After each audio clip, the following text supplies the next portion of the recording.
لا الہ الا اللہ محمد رسول اللہ لا الہ۔ السلام علیکم ورحمۃ اللہ وبرکاتہ۔ وعلیکم السلام ورحمۃ اللہ۔ کیا حال ہے سب کا؟ نحمده ونصلی علی رسولہ الکریم، اما بعد فاعوذ باللہ من الشیطان الرجیم، بسم اللہ الرحمن الرحیم، رب اشرح لی صدری ویسر لی امری واحلل عقدۃ من لسانی یفقہوا قولی۔ قرآن مجید کو عمل کے لیے سیکھنا چاہیے، یعنی قرآن کا علم برائے عمل ہو۔ اس نیت کے ساتھ انسان سیکھے کہ میں جو سیکھوں گا اس پر عمل بھی کروں گا۔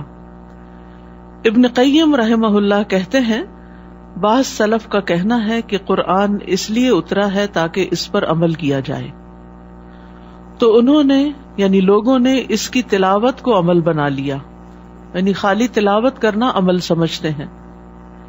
یہی وجہ ہے کہ اہل القرآن جو کچھ اس میں تھا اس پر عمل کرتے تھے، اگرچہ قرآن ان کو زبانی نہ بھی یاد تھا۔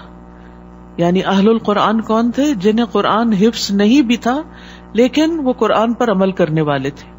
یعنی جب تک انسان قرآن پر عمل نہ کرے اس کو اہل القرآن نہیں کہا جاتا۔ لیکن جو شخص اسے محض زبانی یاد کر لے، نہ اس کو سمجھے نہ ہی اس کے احکامات پر عمل کرے، تو وہ اہل قرآن میں سے نہیں ہے، چاہے وہ قرآن کے حروف اور تجوید کو ایسے درست کر کے پڑھے جیسا کہ تیروں کو سیدھا کیا جاتا ہے، یعنی انتہا درجے کی درستگی کے ساتھ قرأت کرے، لیکن اگر اس کو سمجھتا نہیں اور اس پر عمل نہیں کرتا تو وہ اس کا حق ادا نہیں کر رہا۔ حسن بصری کہتے ہیں کہ اس قرآن کو غلاموں اور بچوں نے پڑھا لیکن انہوں نے اسے شروع سے نہیں لیا، یعنی اس پر عمل نہیں کیا، انہیں اس کے معنی اور تعویل کا کوئی علم نہیں۔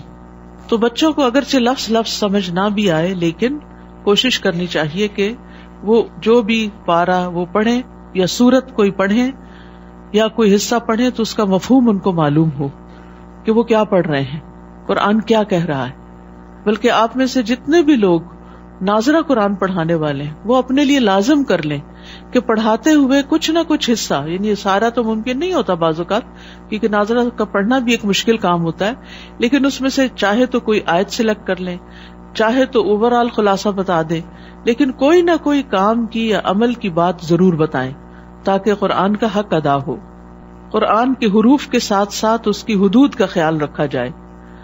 یحییٰ ابن سعید سے مروی ہے کہ عبداللہ بن مسعود رضی اللہ عنہ نے ایک انسان سے کہا، تم یقیناً ایسے زمانے میں ہو کہ اس میں علماء زیادہ اور قاری کم ہیں۔ اس زمانے میں قرآن کی حدود کی حفاظت کی جاتی ہے، یعنی احکامات کے اوپر عمل کیا جاتا ہے، اور اس کے حروف کو ضائع کر دیا جاتا ہے، یعنی بہت تکلف سے نہیں ادا کیا جاتا اس کے حروف کو۔ مانگنے والے کم ہیں، دینے والے زیادہ ہیں۔ اس زمانے کے لوگ نماز لمبی کرتے ہیں، خطبہ چھوٹا کرتے ہیں، وہ اپنی خواہشات سے پہلے عمل کو ظاہر کرتے ہیں۔ اور ان قریب لوگوں پر ایک ایسا زمانہ آئے گا اس میں علماء کم اور قاری زیادہ ہوں گے، علماء کم اور قاری زیادہ ہوں گے۔ اس زمانے میں قرآن کے حروف کی حفاظت کی جائے گی لیکن اس کی حدود کو ضائع کر دیا جائے گا، یعنی احکامات پر عمل نہیں کیا جائے گا۔ مانگنے والے زیادہ اور دینے والے کم ہوں گے۔ اس میں لوگ خطبہ لمبا کریں گے اور نماز چھوٹی کر دیں گے، قل ہو اللہ پڑھ کے نماز ختم۔ اور اس زمانے میں لوگ اپنے عمل سے پہلے اپنی خواہشات کو ظاہر کریں گے، یعنی باتیں زیادہ کریں گے لیکن عمل کم ہوگا۔ تو ضروری ہے کہ انسان اپنے عمل سے قرآن کی تصدیق کرے کہ واقعی وہ قرآن کو سچا مانتا ہے، کیونکہ جس چیز کی سچائی کا اسے یقین ہوتا ہے اسے وہ اپنے عمل میں بھی ضرور لے کر آتا ہے، اس کو حاصل کرتا ہے اور پھر اس کو استعمال بھی کرتا ہے۔ 12واں پارہ۔ اعوذ باللہ من الشیطان الرجیم، بسم اللہ الرحمن الرحیم، وما من دابۃ فی الارض الا علی اللہ رزقها ویعلم مستقرها مستقرها ومستودعها كل في كتاب مبين. شروع کرتی ہوں اللہ کے نام سے جو بے انتہا مہربان نہایت رحم فرمانے والا ہے. زمین میں چلنے والا کوئی جاندار ایسا نہیں جس کا رزق اللہ کے ذمہ نہ ہو. وہ اس کی قرارگاہ کو بھی جانتا ہے اور دفن ہونے کی جگہ کو بھی. یہ سب کچھ واضح کتاب یعنی لوح محفوظ میں لکھا ہوا اور موجود ہے. یہ زمین اللہ نے بنائی اور اس پر جتنے بھی جاندار ہیں، چاہے انسان ہیں یا جن ہیں یا حیوانات ہیں یا چرند پرند ہیں یا مچھلیاں ہیں یا پانی کی مخلوق ہے، یہ سب بھی اللہ سبحانہ وتعالی ہی کی تخلیق ہے. اور اللہ سبحانہ وتعالی نے ان کو پیدا کر کے چھوڑ نہیں دیا بلکہ ان کے رزق کا بھی انتظام کیا ہے.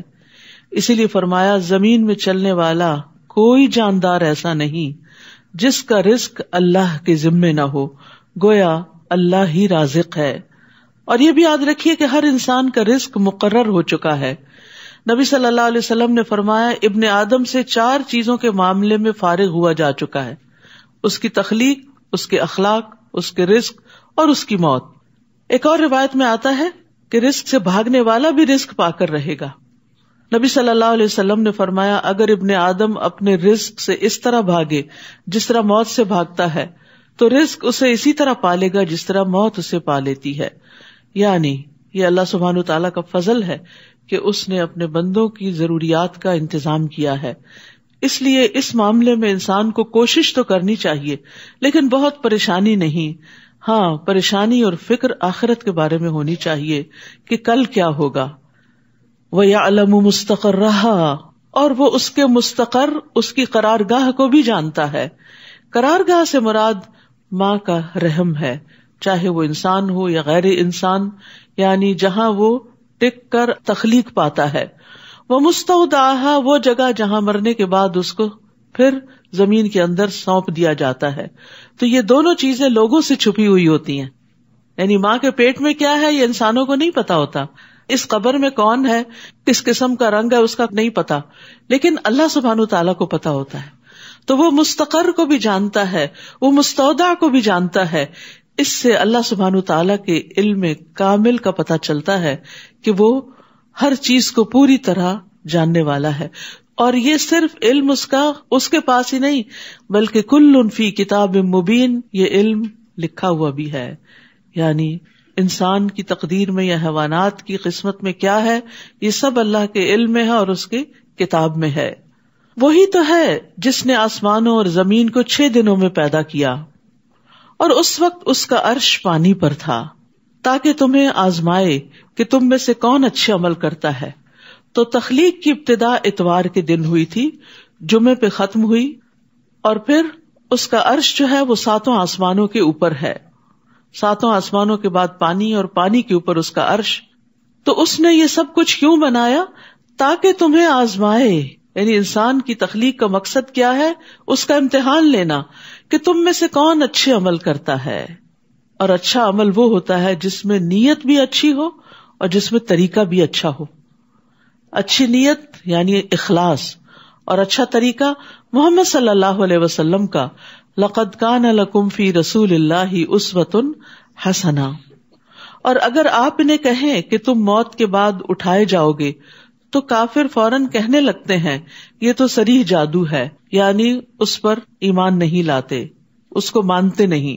اور اگر ہم ایک خاص مدت تک ان سے عذاب کو مؤخر کر دیں، یعنی کسی بھی قوم سے جو نافرمان ہے، تو کہنے لگتے ہیں کہ کس چیز نے عذاب کو روک رکھا ہے، یعنی مذاق اڑاتے ہیں. پھر دیکھو جس دن وہ عذاب آ گیا تو پھر وہاں سے ٹلے گا نہیں، اور وہی چیز انہیں گھیر لے گی جس کا وہ مذاق اڑایا کرتے تھے، جس کو وہ دور سمجھتے تھے وہ ان کے سر پہ مسلط ہو جائے گی.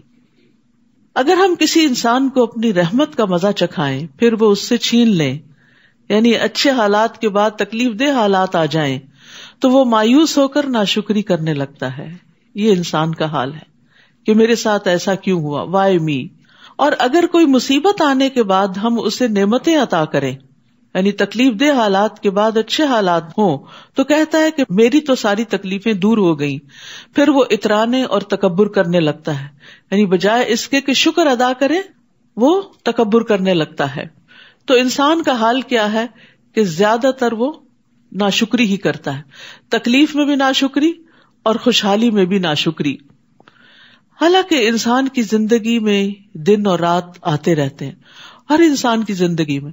یوسف علیہ السلام کو دیکھے کہ کس طرح وہ باپ کی آنکھوں کا تارا تھے، ان کو محبت نصیب ہوئی، لیکن اس کے بعد ان کی زندگی میں کیا آیا؟ بھائیوں نے انہیں کنویں میں ڈال دیا، تکلیف دہ حالات پیدا ہو گئے.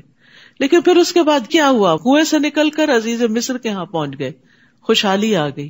پھر کیا ہوا؟ وہاں آزمائش آ گئی عزیز مصر کی بیوی کی طرف سے، وہاں سے جیل خانے میں پہنچا دیے گئے. پھر کیا ہوا؟ تکلیف کے بعد پھر آسانی آئی تو جیل خانے سے نکال کے مصر کے تخت پر بٹھا دیے گئے. تو ان واقعات میں ہمارے لیے سبق ہے کہ کس طرح زندگی میں رات بھی آتی ہے اور دن بھی آتا ہے. جب اچھے حالات ہوں تو یہ نہ سمجھیں کہ یہ ہمیشہ ایسا ہی رہے گا، شکر ادا کرتے رہیں، اللہ کے قریب رہیں، اللہ کی عبادت کرتے رہیں. اور اگر پھر اچھے حال کے بعد تکلیف دہ حالات آئیں تو پھر بھی صبر کے ساتھ خوشحالی کا انتظار کریں اور ناشکری نہ کریں، ہر حال میں اللہ کا شکر ادا کرتے رہیں. الا الذین صبروا وعملوا الصالحات اولئک لهم مغفرۃ واجر کبیر، مگر ان قباحتوں سے وہ لوگ مستثنی ہیں جنہوں نے صبر کیا اور اچھے عمل کیے، ایسے ہی لوگوں کے لیے مغفرت اور بہت بڑا اجر ہے، اجر کبیر ہے، جنت الفردوس ہے. یعنی جو لوگ تکلیف دہ حالات میں بھی شکر گزار رہے، یعنی بیمار ہیں، بھوکے ہیں، کسی اذیت تکلیف ذہنی پریشانی میں ہے، جب ان سے ان کا حال پوچھا جاتا ہے تو وہ یہ نہیں کہتے کوئی حال نہیں، وہ کہتے ہیں الحمدللہ الحمدللہ، اللہ کا شکر ہے جس حال میں رکھے. تو ایمان والے، صبر والے، نیک عمل کرنے والے بد اخلاقی سے اور ایسی باتوں سے پاک ہوتے ہیں، وہ ہر حال میں اللہ سے اچھی امیدیں رکھتے ہیں. تو یہاں پر آپ دیکھیے کہ صبر کا لفظ استعمال ہوا ہے جو ایک نئے معنوں میں ہے، اور وہ کیا ہے؟ مصیبتوں کے چھٹ جانے کا انتظار کرنا، کہ یہ دن بھی گزر جائیں گے، this shall too pass، یہ بھی نکل جائے گا، جیسے اچھے دن نکل گئے یہ بھی نکل جائیں گے اور اس کے بعد آسانی ہو جائے گی. فَلَعَلَّكَ تَارِكٌ بَعْدَ مَا يُوحَىٰ إِلَيْكَ، اے نبی ایسا نہ ہو کہ آپ کی طرف جو وحی کی جاتی ہے آپ اس کا کچھ حصہ چھوڑ دیں، اور اس وجہ سے آپ کا دل تنگ ہو کہ کافر یہ کہیں گے کہ اس شخص پر کوئی خزانہ کیوں نہ اتارا گیا یا اس کے ساتھ کوئی فرشتہ کیوں نہ آیا. تو آپ تو محض ڈرانے والے ہیں اور ہر چیز پر مختار تو اللہ ہے. تو نبی صلی اللہ علیہ وسلم جو تمام انسانوں سے زیادہ صبر اور حوصلے والے تھے، تو ان پر بھی بعض اوقات ایسی گھبراہٹ طاری ہوتی تھی جو کسی ایک عام انسان پر ہوتی ہے کہ جو اپنے حالات سے پریشان ہونے لگتا ہے.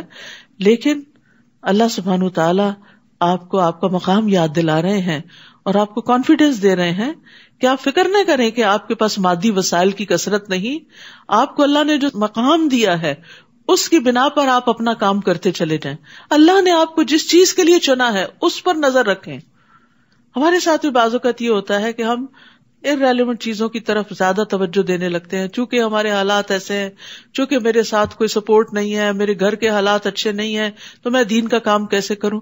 نہیں، اللہ نے اگر آپ کو دین کا علم دے دیا، اللہ نے اگر آپ کو یہ راہ دکھا دی، اس کام کے لیے چن لیا، تو اس کو اپنے لیے بہت بڑا آنر سمجھیں، اس پر فوکس کریں اور باقی چیزیں اللہ کے سپرد کر دیں، وہ ٹیک کیئر کرے گا اور ان کو درست کر دے گا. یا وہ یہ کہیں کہ اس نے یہ قرآن خود گھڑ لیا ہے. آپ ان سے کہیے اگر تم اس دعوے میں سچے ہو تو تم بھی اس جیسی 10 صورتیں گھڑ لاؤ، اللہ کے سوا جس جس کو تم بلا سکتے ہو بلا لو. پھر اگر وہ تمہیں اس چیلنج کا جواب نہ دے سکیں تو جان لو کہ یہ قرآن اللہ کے علم سے اتارا گیا ہے.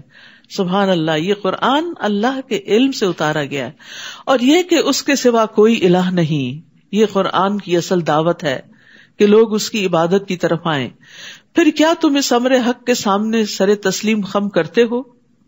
من کان یرید الحیات الدنیا وزینتہا، جو شخص دنیا کی زندگی اور اس کی زینت چاہے تو ہم ایسے لوگوں کو دنیا میں ہی ان کے اعمال کا پورا بدلہ دے دیتے ہیں. یعنی جو وہ نیکی کرتے ہیں، اچھا کرتے ہیں، دعائیں مانگتے ہیں، بس وہ صرف دنیا ہی مانگتے ہیں. تو ہم ان کو دنیا دے دیتے ہیں اور وہ دنیا میں گھاٹے میں نہیں رہتے. یہی لوگ ہیں جن کا آخرت میں آگ کے سوا کچھ حصہ نہیں. یعنی جو آخرت کو بھول کر صرف دنیا پہ فوکس کیے ہوئے ہیں، پھر انہیں آخرت میں کچھ نہیں ملے گا. جو کچھ انہوں نے دنیا میں بنایا وہ برباد ہو جائے گا، اور جو عمل کرتے رہے وہ بھی بے سود ہوں گے. تو یہاں بنیادی طور پر ریاکاروں کے بارے میں بات کی گئی ہے کہ جو اپنے نیک اعمال کو دکھاوے کے لیے کرتے ہیں اور لوگوں سے واہ واہ چاہتے ہیں اور شہرت حاصل کرنا چاہتے ہیں، لوگوں کے اندر نیک بی کہلانا چاہتے ہیں کہ لوگ ہمیں بہت ایماندار اور شریف سمجھیں تاکہ اس کی آڑ میں ہم مزید دنیا کے کچھ فائدے حاصل کر سکیں. کیونکہ یہ دین والوں پر لوگوں کا ٹرسٹ ہوتا ہے نا، تو بعض لوگ دین کی آڑ لے لیتے ہیں تاکہ لوگ ان پہ ٹرسٹ کریں، اور اس کے پیچھے پھر وہ اپنی مذموم نیتوں کو پورا کرتے ہیں.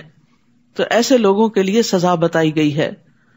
بھلا وہ شخص جو اپنے رب کی طرف سے ایک واضح دلیل رکھتا ہو، پھر اسی رب کی طرف سے ایک شاہد وہی بات پڑھ کر سنائے، اور وہی بات اس سے پہلے موسیٰ کی کتاب تورات میں بھی موجود ہو، جو لوگوں کے لیے رہنما اور رحمت تھی، تو کیا وہ اس بات میں شک کر سکتا ہے؟ ایسے ہی لوگ اس پر ایمان لاتے ہیں. اور ان گروہوں میں سے جو کوئی ایسی بات کا انکار کر دے تو اس کے لیے دوزخ ہی کا وعدہ ہے. لہذا آپ کو ایسی بات میں شک میں نہ رہنا چاہیے. بلا شبہ وہ آپ کے رب کی طرف سے حق ہے، پھر بھی اکثر لوگ ایمان نہیں لاتے. تو کچھ لوگ ایسے ہوتے ہیں کہ جن کی فطرت سلیم ہوتی، جو اپنے رب کی طرف سے واضح دلیل رکھتے ہیں، یعنی ان کے اندر خیر ہوتی ہے، وہ بہت سا علم نہ رکھنے کے باوجود بھی اپنے رب کو پہچانتے ہیں کائنات کی نشانیوں کے ذریعے. پھر ایسا ہوتا ہے کہ کبھی کتاب ہدایت سے ان کا انٹریکشن ہو جاتا ہے اور کوئی ان کو اللہ کی آیات اور کتاب میں سے وہی چیز پڑھ کے بتاتا ہے، اور پھر پچھلی کتابوں سے بھی رہنمائی اور گائیڈنس ان کو ملی بھی ہوتی ہے، تو پھر وہ اس پر ایمان لے آتے ہیں اور وہ شک میں نہیں رہتے. لیکن کچھ لوگ ایسے ہیں کہ جو علم کے گہوارے میں پیدا ہوتے ہیں، پیغمبر ان کے درمیان میں ہوتے ہیں، ہر طرح کے دلائل موجود ہوتے ہیں، پھر بھی وہ نہیں مانتے. تو ہمیں سوچنا چاہیے کہ حق آنے کے بعد ہمارا طرز عمل کیا ہوتا ہے. وَمَنْ أَظْلَمُ مِمَّنِ افْتَرَىٰ عَلَى اللَّهِ كَذِبًا، اور اس شخص سے بڑھ کر ظالم کون ہوگا جو اللہ پر جھوٹ گھڑے. ایسے لوگ اپنے رب کے سامنے پیش کیے جائیں گے اور گواہی دیں گے کہ یہی لوگ تھے جو اپنے رب پر جھوٹ باندھتے تھے. دیکھو ظالموں پر اللہ کی لعنت ہے. یعنی رب پر جھوٹ باندھنا کیا ہے؟ شرک کرنا یا ان باتوں کو ان سے منسوب کرنا جو اس نے فرمائی نہیں. الذین یصدون عن سبیل اللہ، جو لوگوں کو اللہ کی راہ سے روکتے ہیں. ویبغونها عوجا، اور اس میں کجروی تلاش کرتے ہیں، یعنی دین کے اندر نقص نکالنے کی کوشش کرتے ہیں، اور وہ آخرت کے بھی منکر ہیں. تو جو یصدون ہے یہ کون ہے؟ جو اپنے آپ کو بھی حق کی پیروی سے روکتے ہیں اور دوسروں کو بھی اطاعت کرنے سے روکتے ہیں، اور دین کے اندر ٹیڑھا پن نکالتے ہیں اپنے خیال سے، اپنی ٹیڑھی عقل کے مطابق، تاکہ لوگوں کو اللہ کی فرمانبرداری سے روکا جا سکے. تو یاد رکھیے دوسروں کو گمراہ کرنا انتہائی ظلم ہے، اپنے اوپر بھی اور دوسروں پر بھی. یہ لوگ زمین میں اللہ کو بے بس کرنے والے نہ تھے، اور نہ ہی اللہ کے مقابلے میں ان کا کوئی حامی ہوگا. انہیں دگنا عذاب دیا جائے گا. وہ نہ تو حق بات سننا گوارا کرتے تھے اور نہ ہی خود انہیں کچھ سوچتا تھا. یعنی بھٹکانے والوں کو دگنا عذاب ہوتا ہے، خود بھٹکنے کا بھی اور اوروں کو بھٹکانے کا بھی. یہی لوگ ہیں جنہوں نے اپنے آپ کو نقصان پہنچایا، اور جو کچھ وہ جھوٹ گھڑتے تھے سب انہیں بھول جائیں گے. یعنی آخرت میں جب عذاب سامنے آئے گا تو پھر یہ سب مکاریاں ختم ہو جائیں گی. اس میں کوئی شک نہیں کہ آخرت میں یہی سب سے زیادہ نقصان اٹھانے والے ہیں. ان الذین آمنوا وعملوا الصالحات، اب دوسرا گروہ ہے یقیناً وہ لوگ جو ایمان لائے اور انہوں نے اچھے عمل کیے. واخبتوا الی ربہم، اور اپنے رب کے حضور گڑ گڑائے، اس کے آگے عاجزی اختیار کی. اولئک اصحاب الجنہ ہم فیہا خالدون، یہی لوگ اہل جنت ہیں جس میں وہ ہمیشہ رہیں گے. تو اخبات ہوتا ہے دل میں جمے ہوئے خوف کی وجہ سے جو خشیت پیدا ہوتی، یعنی آلریڈی اللہ سے ڈرتا ہے انسان، لیکن کسی وقت وہ چیز اوپر آ جاتی اور انسان کی آنکھیں بھی ڈبڈبانے لگتی ہیں، اور انسان اپنے رب کے حضور جھک جاتا ہے اور اپنی کمزوری کا اظہار کرتے ہوئے اس سے دعائیں کرتا ہے. یعنی ایک طرف وہ اکڑنے والے اور بہکانے والے لوگ ہیں، تو دوسری طرف بالکل ان کے اپوزٹ عاجزی اختیار کرنے والے لوگ.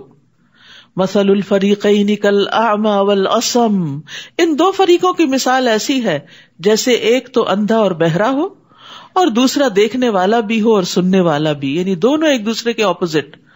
کیا یہ دونوں برابر ہو سکتے ہیں؟ ہرگز نہیں. پھر کیا اس مثال سے تمہارے پلے کچھ نہیں پڑتا، یعنی تمہیں بات سمجھ نہیں آتی؟ اور سمجھنے کی ضرورت کیا کہ ہم کس گروہ سے بلانگ کرتے ہیں. وَلَقَدْ أَرْسَلْنَا نُوحًا إِلَىٰ قَوْمِهِ إِنِّي لَكُمْ نَذِيرٌ مُبِينٌ، اور ہم نے نوح علیہ السلام کو اس کی قوم کی طرف بھیجا تو اس نے انہیں کہا کہ میں تمہیں صاف صاف ڈرانے والا ہوں. اور کس لیے آیا ہوں؟ اللہ تعبدوا الا اللہ، تم اللہ کے سوا کسی کی عبادت نہ کرو، میں تمہارے بارے میں المناک دن کے عذاب سے ڈرتا ہوں. تو اس کی قوم کے کافر سرداروں نے جواب دیا، ہم تو تجھے اپنے ہی جیسا آدمی خیال کرتے ہیں، اور جو تیرے پیروکار ہیں وہ بادی و نظر میں بظاہر ہمیں کمینے معلوم ہوتے ہیں. یعنی تمہارے فالوورز بڑے تھرڈ کلاس لوگ ہیں ان کے خیال میں، کیونکہ وہ غریب ہیں، بہت زیادہ کوئی دنیاوی سٹیٹس نہیں ہے ان کا. پھر تم لوگوں کو ہم پر کسی طرح کی بھی فضیلت نہیں، بلکہ ہم تو تمہیں جھوٹا ہی سمجھتے ہیں. پیغمبر کا کام ہے لوگوں کو ہدایت کی طرف دعوت دینا، اور لوگ ان کو دیکھ رہے ہیں کس نظر سے کہ ان کے پاس مال و دولت کتنا ہے، ان کے جو سوشل سرکل ہے وہ کیسا ہے، کون لوگ ان کے فالوورز ہیں، کتنے ریسورسفل ہیں. irrelevant چیزیں دیکھ رہے ہیں وہ، کیونکہ پیغمبر سے ہدایت لینی چاہیے، نہ کہ اس کی شان و شوکت اور اس کے ساتھ جو دنیا لگی ہوئی ہو وہ دیکھنا مطلوب ہو. اور یہی چیز کسی بھی داعی سے، یعنی جب کوئی شخص دین کی دعوت دینے کے لیے آئے تو یہ نہیں دیکھنا چاہیے کہ اس کے کپڑے کیسے ہیں اور اس کا بیگ کیسا ہے.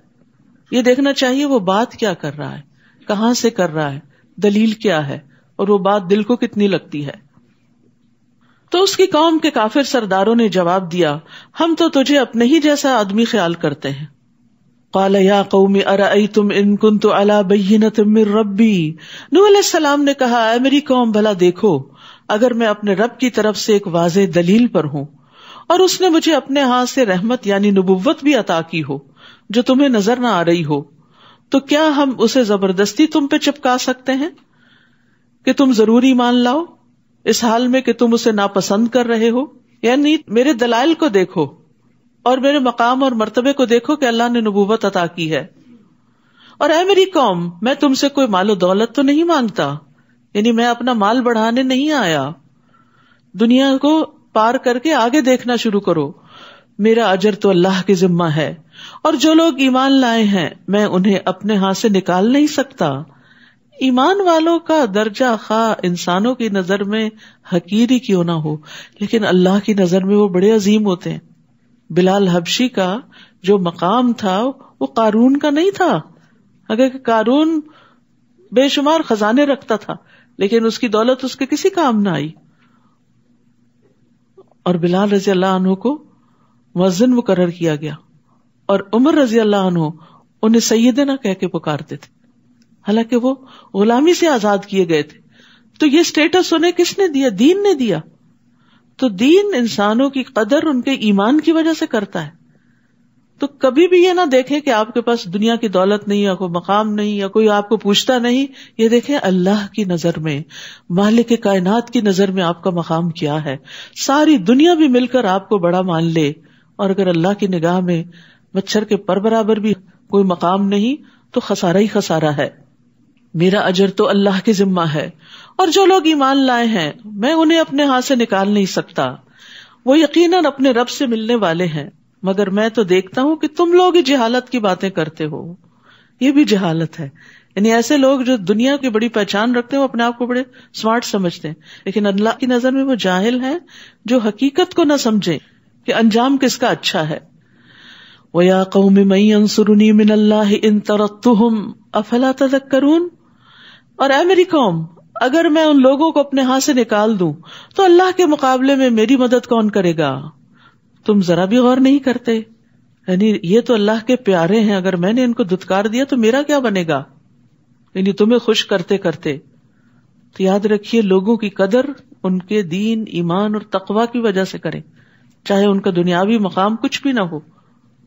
ان کو دین کی وجہ سے عزت دیں، اور ان کو دین کی وجہ سے عزت وہی دیتا ہے جس کے اپنے اندر دین ہو. جس کے اپنے اندر اللہ کی محبت ہو تو وہ اللہ سے محبت کرنے والوں سے لازماً محبت کرتا ہے. جو خود دین کی ترقی چاہتا ہے وہ دین کے لیے چھوٹا سا کام کرنے والوں سے بھی محبت رکھتا ہے کہ یہ بھی اسی منزل کے مسافر ہیں جس طرف میں جا رہا ہوں. میں تمہیں یہ نہیں کہتا کہ میرے پاس اللہ کے خزانے ہیں، نہ میں یہ کہتا ہوں کہ میں غیب جانتا ہوں، نہ یہ کہ میں فرشتہ ہوں، نہ ہی میں یہ کہتا ہوں کہ جن لوگوں کو تم حقیر سمجھتے ہو اللہ انہیں کبھی بھلائی سے نوازے گا ہی نہیں. جو ان کے دلوں میں ہے وہ اللہ ہی خوب جانتا ہے. اگر میں ان سب باتوں سے کوئی بھی بات کہوں تو یقیناً میں ظالموں میں سے ہو جاؤں گا.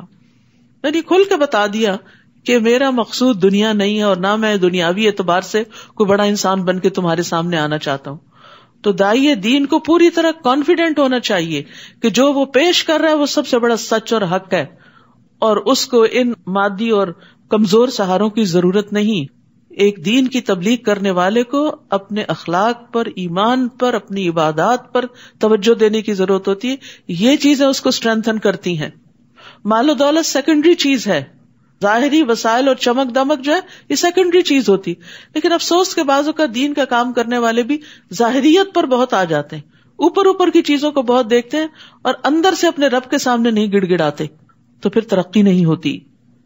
وہ کہنے لگے نوح تم نے ہم سے جھگڑا کیا اور اسے بہت طول دیا، تو اب اگر تم سچے ہو تو جس بات کی ہمیں دھمکی دیتے تھے وہی لے آؤ. نوح علیہ السلام نے کہا وہ تو اللہ ہی لائے گا اگر اس نے چاہا، اور پھر تم اسے بے بس نہ کر سکو گے. عذاب آ گیا تو ٹالے ٹل نہ سکے گا. اور اگر میں تمہاری خیر خواہی کرنا بھی چاہوں تو میری خیر خواہی تمہیں کیا فائدہ دے سکتی ہے جبکہ اللہ ہی کو یہ منظور ہو کہ وہ تمہیں گمراہ کرے. اب آپ سوچ رہے ہوں گے کہ اللہ گمراہ کرتا ہے تو پھر بندہ کیا کرے؟ تو بات وہی تقدیر کا مسئلہ ہی ہے.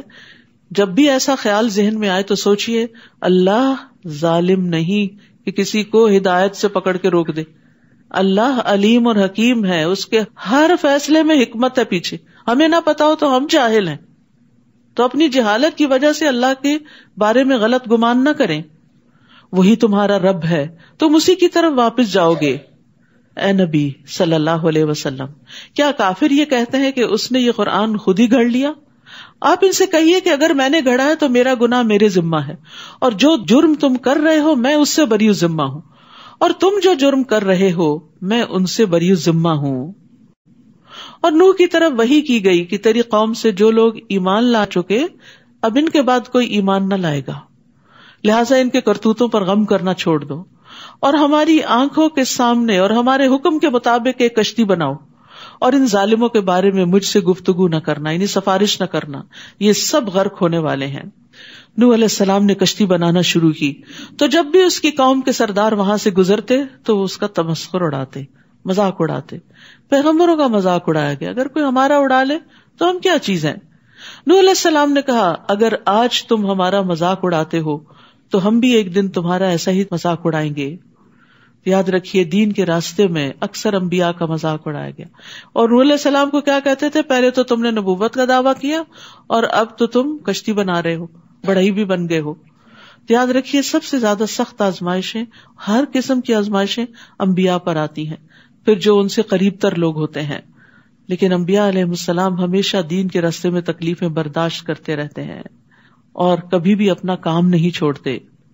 اور ہمیں بھی چاہیے کہ لوگوں کی طرف سے آئی ہوئی اذیتوں کو نظر انداز کر کے اپنا کام کرتے چلے جائیں.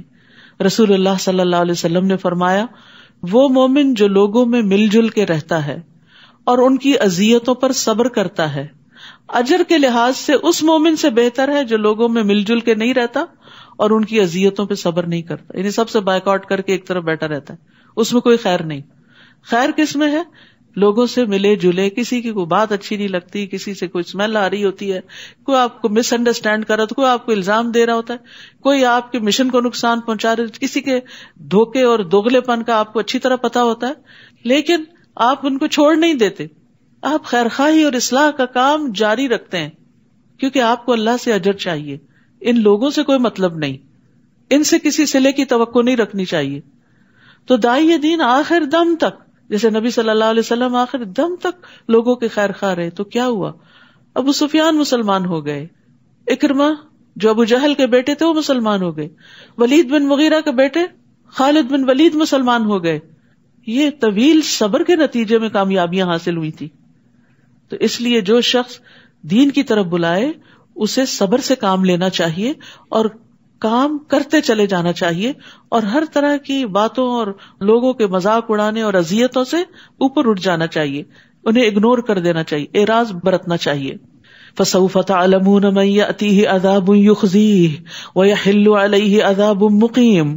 تمہیں جلد ہی معلوم ہو جائے گا کہ کون ہے جس پر ایسا عذاب آتا ہے جو اس کو رسوا کر دے, اور کس پر دائمی عذاب نازل ہوتا ہے, یہاں تک کہ ہمارے عذاب کا حکم آ پہنچا اور تنور ابلنے لگا.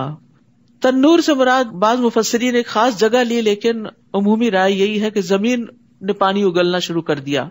تو ہم نے نوح علیہ السلام سے کہا کہ اس کشتی میں ہر قسم کے جانوروں کا ایک جوڑا یعنی نر اور مادہ رکھ لو, اور اپنے گھر والوں کو بھی سوار کر لو, بجز ان اشخاص کے جن کے متعلق پہلے بتا دیا جا چکا ہے کہ وہ ہلاک ہوں گے, اور جو ایمان لے آئے ہیں انہیں بھی سوار کر لو. اور وہ تھوڑے ہی لوگ تھے جو ان کے ساتھ ایمان لائے, کہا جاتا ہے کہ 80 لوگ تھے یا اس سے بھی کم. یہ 950 سال کی کمائی تھی, اتنا طویل صبر. نوح علیہ السلام نے کہا اس کشتی میں سوار ہو جاؤ, اس کا چلنا اور اس کا ٹھہرنا اللہ ہی کے نام سے ہے, میرا رب یقیناً بخشنے والا اور رحم کرنے والا ہے. بسم اللہ مجریہا و مرساہا ان ربی لغفور الرحیم. تو کشتی میں سوار ہوتے ہوئے, گاڑی میں سوار ہوتے ہوئے, گھر میں داخل ہوتے ہوئے بسم اللہ پڑھیں, کیونکہ اللہ کا نام بابرکت ہے. اور رات کو بھی اسی طرح جب اپنے گھر کا دروازہ بند کرے تو بسم اللہ پڑھیں. بسم اللہ پڑھ کر لائٹ آف کریں.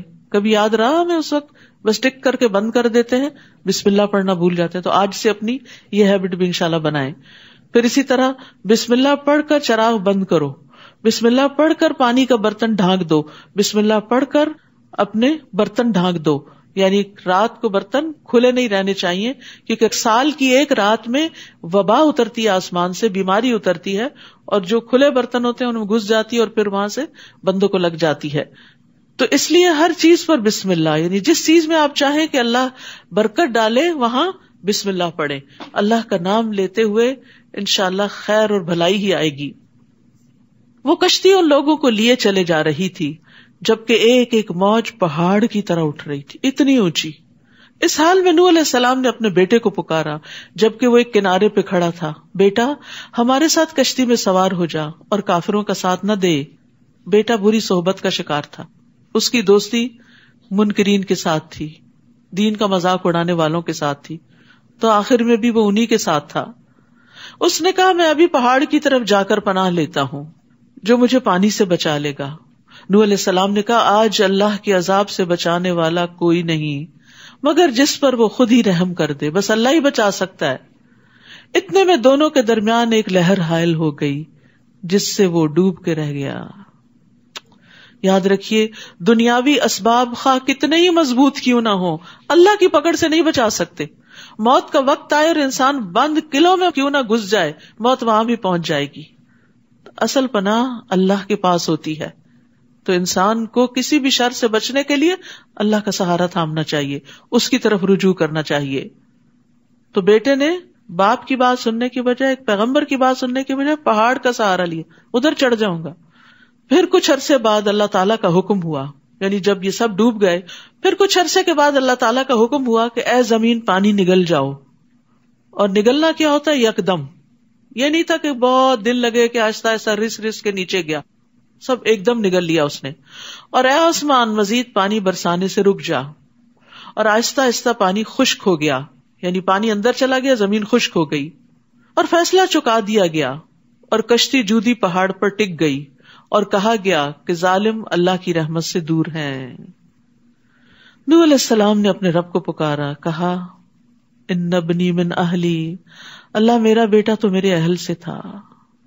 وَإِنَّ وَعْدَكَ الْحَقُّ, اور تیرا وعدہ بھی سچا, اور تو سب سے بہتر فیصلہ کرنے والا ہے, تیرے فیصلے پہ کوئی اعتراض نہیں. اللہ نے جواب دیا, نوح وہ تیرے اہل سے نہیں, کیونکہ اس کے عمل اچھے نہ تھے, لہذا جس بات کا تمہیں علم نہیں اس کا مجھ سے سوال نہ کرو. میں تمہیں نصیحت کرتا ہوں کہ جاہلوں کی سی درخواست نہ کرو. خون کے رشتے بھی تبھی رشتے ہوتے ہیں جب ان میں ایمان ہو. اصل رشتہ ایمان کا رشتہ ہوتا ہے, جہاں ایمان نہ ہو وہاں حسب نسب کا رشتہ بھی کٹ جاتا ہے. یہاں اسی لیے اللہ تعالیٰ نے فرمایا کہ یہ آپ کے اہل میں سے نہیں، حالانکہ بیٹا تھا. کہا نہیں تمہارا بیٹا نہیں، اس کے عمل اچھے نہیں تھے. تو یاد رکھیے دنیا میں بھی اولاد تبھی راحت کا باعث ہوتی ہے جب وہ نیکی کی طرف ہو، اور آخرت میں بھی تبھی ملاقات دوبارہ ہوگی جب وہ ایمان پر جائیں گے. اس لیے ہماری سب سے قیمتی متاع کیا ہے؟ تربیت اولاد کے ذریعے بچوں کو اپنا ہمراہی بنانا کہ دنیا اور آخرت میں اکٹھے رہیں. جو بچے دنیا میں دین پر ہوتے ہیں آپ دیکھیں کہ ان کو والدین کا بہت احساس ہوتا ہے، وہ ہر موقع پر آپ کے کام آتے ہیں. اور جن کو آپ نے دنیا کی محبت دے دی اور وہ اپنی دنیا میں لگ گئے، انہیں آپ کی تکلیفوں کا بھی احساس نہیں ہوتا کہ آپ تنہا ہیں اور آپ کو ان کی ضرورت ہے، انہیں سمجھ بھی نہیں آتی. اور یہاں پر آپ دیکھیں کہ اس درخواست پر جو بیٹے کے لیے سفارش تھی، اللہ سبحانہ وتعالیٰ نے نوح علیہ السلام کی سفارش قبول نہیں کی. تو یاد رکھیے انبیاء علیہ السلام کی سفارش صرف اس کو کام آئے گی جو ایمان پر ہوگا. کسی کافر کے لیے، کسی بدکار کے لیے سفارش کام نہیں آئے گی. ہاں اگر ایمان تھا اور ساتھ برے عمل تھے تو پھر جہنم میں چلے گئے لوگ تو وہاں سے پیغمبر کی سفارش سے باہر نکل سکتے ہیں. لیکن اگر ایمان ہی نہ رہا تو پھر کسی طرح کا کوئی بھی بڑے سے بڑا کام نہ آئے گا. رسول اللہ صلی اللہ علیہ وسلم نے فرمایا بے شک قیامت کے دن متقی لوگ میرے دوست ہوں گے اگرچہ وہ نسب میں قریب تر ہوں یا نہ ہوں. قیامت کے دن تقوی والے میرے قریب ہوں گے چاہے وہ میرے رشتے دار نہ بھی ہوں. تو اگر ہم رسول اللہ صلی اللہ علیہ وسلم سے محبت رکھتے ہیں اور آپ کا ساتھ چاہتے ہیں آخرت میں تو اس کے لیے تقوی شرط ہے. نوح علیہ السلام نے کہا اے رب میں اس بات سے تیری پناہ چاہتا ہوں کہ میں تجھ سے ایسا سوال کروں جس کا مجھے علم نہ ہو. یعنی مجھے نہیں معلوم تھا کہ مجھے ایسی بات نہیں کرنی چاہیے، اور اگر تو نے مجھے معاف نہ کیا اور مجھ پر رحم نہ فرمایا تو میں تباہ ہو جاؤں گا. وَإِلَّا تَغْفِرْ لِي وَتَرْحَمْنِي أَكُن مِّنَ الْخَاسِرِينَ.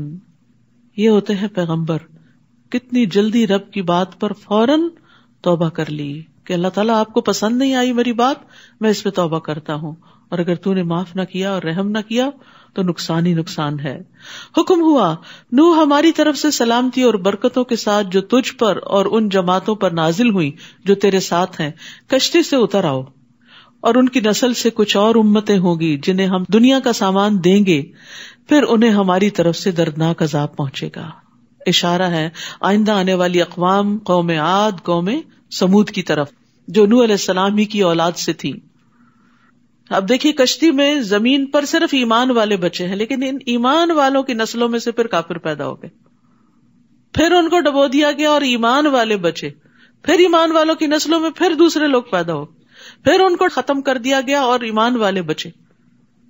تو یاد رکھیے یہ سلسلہ چلتا رہتا ہے. یخرج الحی من المیت و یخرج المیت من الحی. کبھی ایمان والے سے جو اولاد پیدا ہوتی ہے وہ کافر ہوتی ہے، اور کبھی باپ مسلمان نہیں لیکن اولاد مسلمان ہو جاتی ہے. اللہ کی شان ہے، اللہ کو پتا ہے ہدایت کس کو دینی ہے. ہمیں تو دعائیں کرتے رہنا چاہیے. تلک من انباء الغیب نوحیہا الیک. اے نبی یہ غیب کی خبریں ہیں جو ہم آپ کی طرف وحی کر رہے ہیں. اس سے قبل انہیں آپ نہیں جانتے تھے اور نہ آپ کی قوم. یعنی نوح علیہ السلام کا تفصیلی واقعہ آپ کو علم نہیں تھا، یہ وحی کے ذریعے ہم آپ کو سنا رہے ہیں. لہٰذا آپ صبر کیجئے کیونکہ انجام پرہیزگاروں ہی کے حق میں ہوتا ہے. آپ صلی اللہ علیہ وسلم کو یہ سارا واقعہ کیوں سنایا گیا؟ تاکہ آپ پر جو مشکلات کے پہاڑ ٹوٹے ہوئے ہیں ان میں آپ کو صبر آ جائے کہ صرف یہ مخالفتیں میری ہی نہیں ہو رہی، مجھ سے پہلے پیغمبروں کی بھی ہوئیں اور ان پر اور بڑی آزمائشیں آئیں. نوح علیہ السلام 950 سال تک مخالفت سہتے رہے لیکن انجام کار ان کے حق میں بہتر ہی ہوا. وَإِلَىٰ عَادٍ أَخَاهُمْ هُودًا. اور عاد کی طرف ہم نے ان کے بھائی ہود کو بھیجا. اس نے کہا اے میری قوم اللہ ہی کی عبادت کرو جس کے سوا تمہارا کوئی الہ نہیں. وہی دعوت ہے جو نوح علیہ السلام نے دی تھی. تم نے تو محض جھوٹ گھڑ رکھے ہیں، یعنی یہ جن بتوں کی تم پوجا کرتے ہو ان کی کوئی حقیقت نہیں.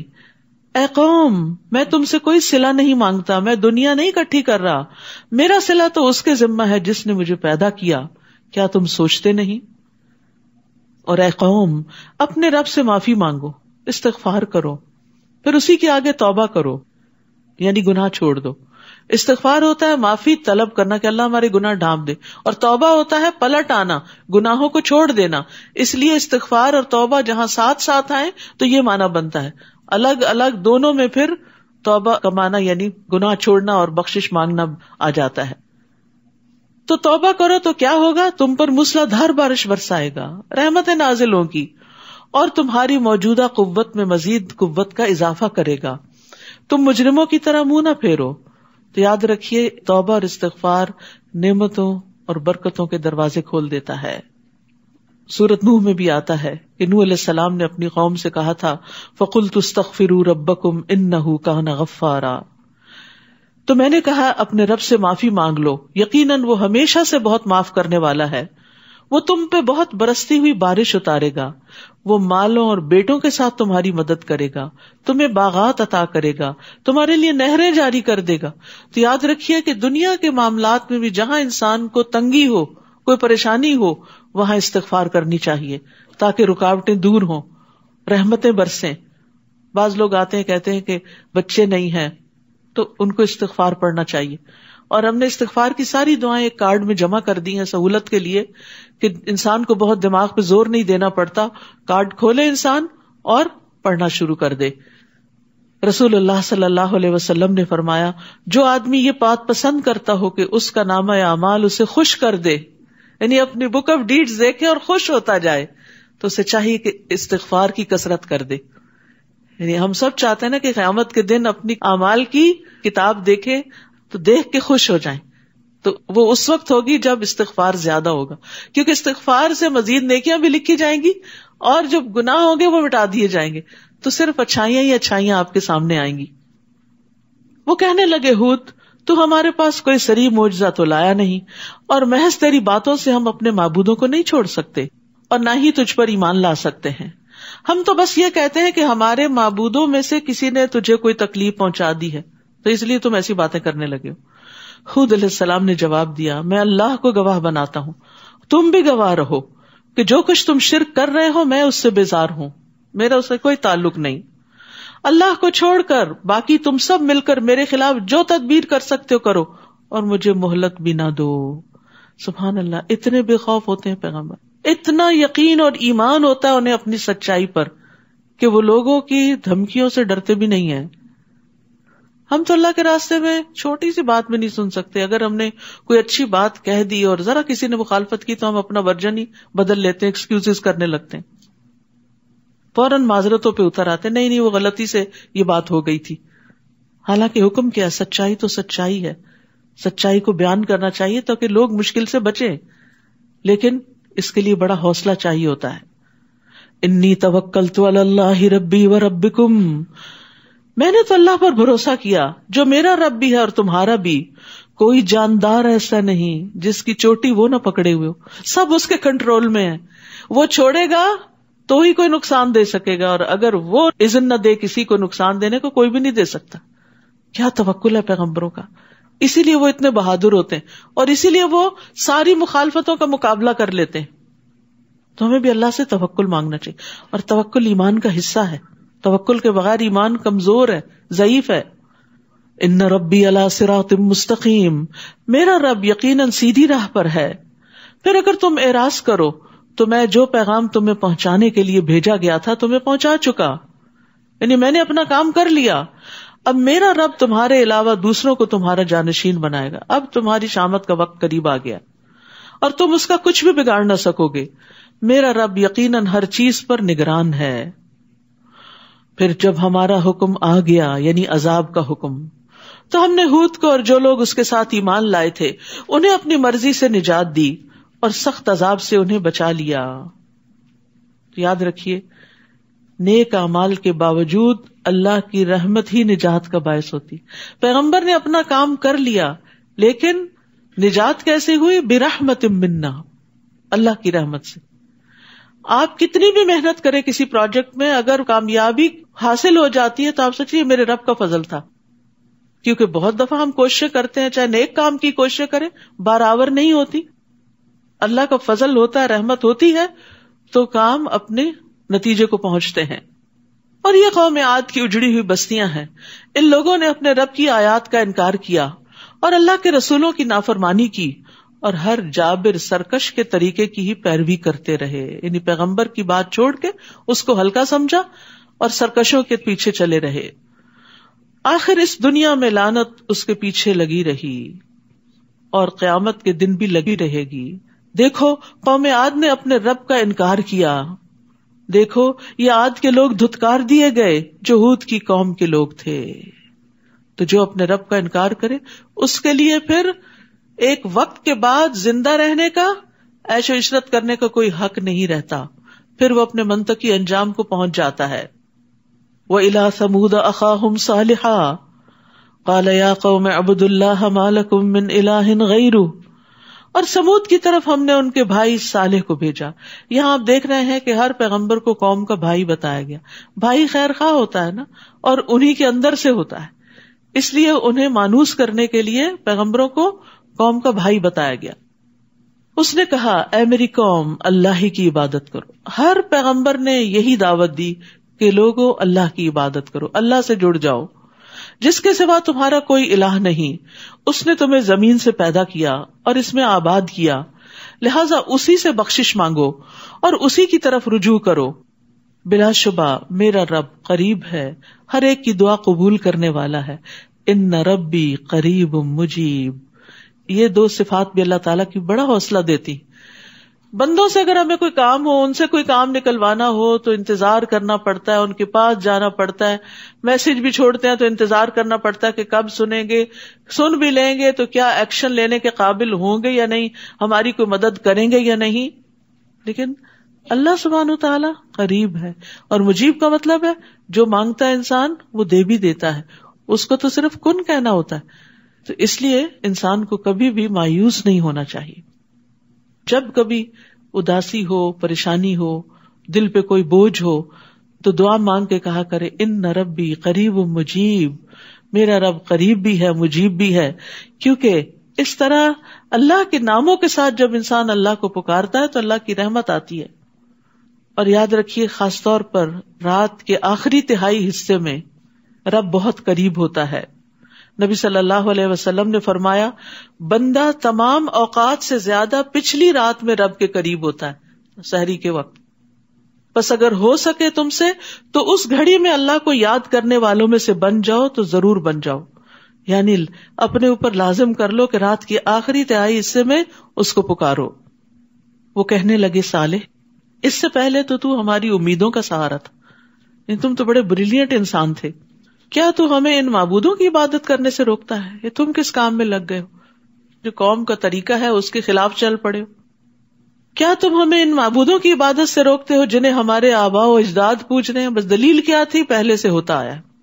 اور جس بات کی تو دعوت دیتا ہے اس میں ہمیں ایسا شک ہے جس نے ہمیں بے چین کر رکھا ہے. یعنی نہ ماننے کے ہیں اور نہ چھوڑنے کے ہیں. حق جب سامنے آتا نا انسان کا دل دماغ اس کو سمجھ رہا ہوتا ہے کہ یہ حق ہے، اور پھر انسان اپنی خواہشات کی بنا پر اس کا انکار کرتا ہے تو پھر یہی بے چینی لاحق ہو جاتی ہے. مثلاً کوئی ضرورت مند آپ کے پاس ہے، اس نے کچھ مانگا اور آپ کے پاس دینے کے لیے تھا بھی اور آپ نے نہیں دیا، تو پھر دل کی کیفیت کیا ہوتی ہے؟ پہلے والا اطمینان تو نہیں ہوتا، ایک ملامت کی کیفیت ہوتی ہے، اضطراب کی کیفیت ہوتی ہے. تو انسان کو بہت سے مسائل میں مفتی فتویٰ دے بھی دیتے ہیں، لیکن پھر بھی دیکھنا چاہیے کہ ضمیر کیا فتویٰ دیتا ہے، اندر کیا کہتا ہے. کیونکہ مفتی آپ کے سارے حالات کو نہیں جانتا ہوتا، آپ زیادہ بہتر جانتے ہوتے ہیں کہ آپ کی پوزیشن کیا ہے اور آپ کو کیا کرنا چاہیے. کہتے ہیں نا استفت قلبک ولو افتوک، دل سے فتویٰ لو خواہ لوگ تمہیں فتویٰ دے بھی دیں، یعنی وہ کرو جس سے تم اللہ کو راضی کر سکو. صالح نے جواب دیا اے میری قوم بھلا دیکھو اگر میں اپنے رب کی طرف سے ایک واضح دلیل پر ہوں اور اس نے مجھے اپنی رحمت یعنی نبوت سے بھی نوازا ہوا ہو، پھر میں اس کی نافرمانی کروں تو اس کے مقابلے میں کون میری مدد کرے گا؟ تم تو میرے نقصان ہی میں اضافہ کر رہے ہو، یعنی اس طرح کے مشورے دے کر مجھے خسارے کی طرف لے جا رہے ہو. اور اے قوم یہ اللہ کی اونٹنی ہے جو تمہارے لیے ایک معجزہ ہے، کیونکہ وہ چٹان سے برآمد ہوئی تھی، نارمل طریقے سے بچہ نہیں پیدا ہوا تھا، اور وہ ساری قوم نے دیکھا تھا کہ وہ کہاں سے آ گئی. اللہ کی زمین میں اس کو چرنے دو، اسے کوئی تکلیف نہ پہنچانا ورنہ تمہیں بہت بڑا عذاب آئے گا. مگر انہوں نے اس کی کونچے کاٹ کر مار ڈالا. تو صالح نے کہا اچھا اب صرف 3 دن اپنے گھروں میں مزے کر لو، یہ ایسا وعدہ ہے جو کبھی جھوٹا نہیں ہو سکتا. یعنی پہلے سے اب ان کو انجام بتا دیا گیا کہ شاید اب بھی توبہ کر لیں. اب آپ دیکھیں یہاں پر کونچے تو ایک شخص نے کاٹی تھی، قدار بن سالف، لیکن ساری قوم کو اس میں الزام دیا گیا. کیوں؟ کیونکہ وہ سب دل سے ساتھ تھے. تو بہت سی چیزوں میں نیت کے ساتھ فیصلہ ہوتا ہے، چاہے اوپر سے آپ کا عمل کچھ بھی ہو، لیکن دیکھا یہ جاتا ہے کہ دل میں کیا تھا. تو یہاں چونکہ ساری قوم یہی چاہتی تھی کہ اونٹنی کو ختم کیا جائے، وہ سارا ہمارا پانی پی جاتی ہے اور ہمارے لیے ایک عذاب ہو گئی ہے، کیونکہ انہوں نے خود ہی مانگی تھی. تو اب وہ ان کے لیے آزمائش ہو گئی. پیغمبر نے منع بھی کیا لیکن وہ باز نہیں آئے. تو جب ایک بندے نے وہ غلط کام کیا اور سب نے اس کی تائید کی تو سب ہی مجرم قرار پائے. اسی طرح اگر کوئی شخص کسی کو خود قتل نہیں کرتا، صرف اس کو مشورہ دیتا ہے یا اشارے سے کہتا ہے کہ کرو اس کو قتل، تو وہ بھی قاتل قرار پاتا ہے.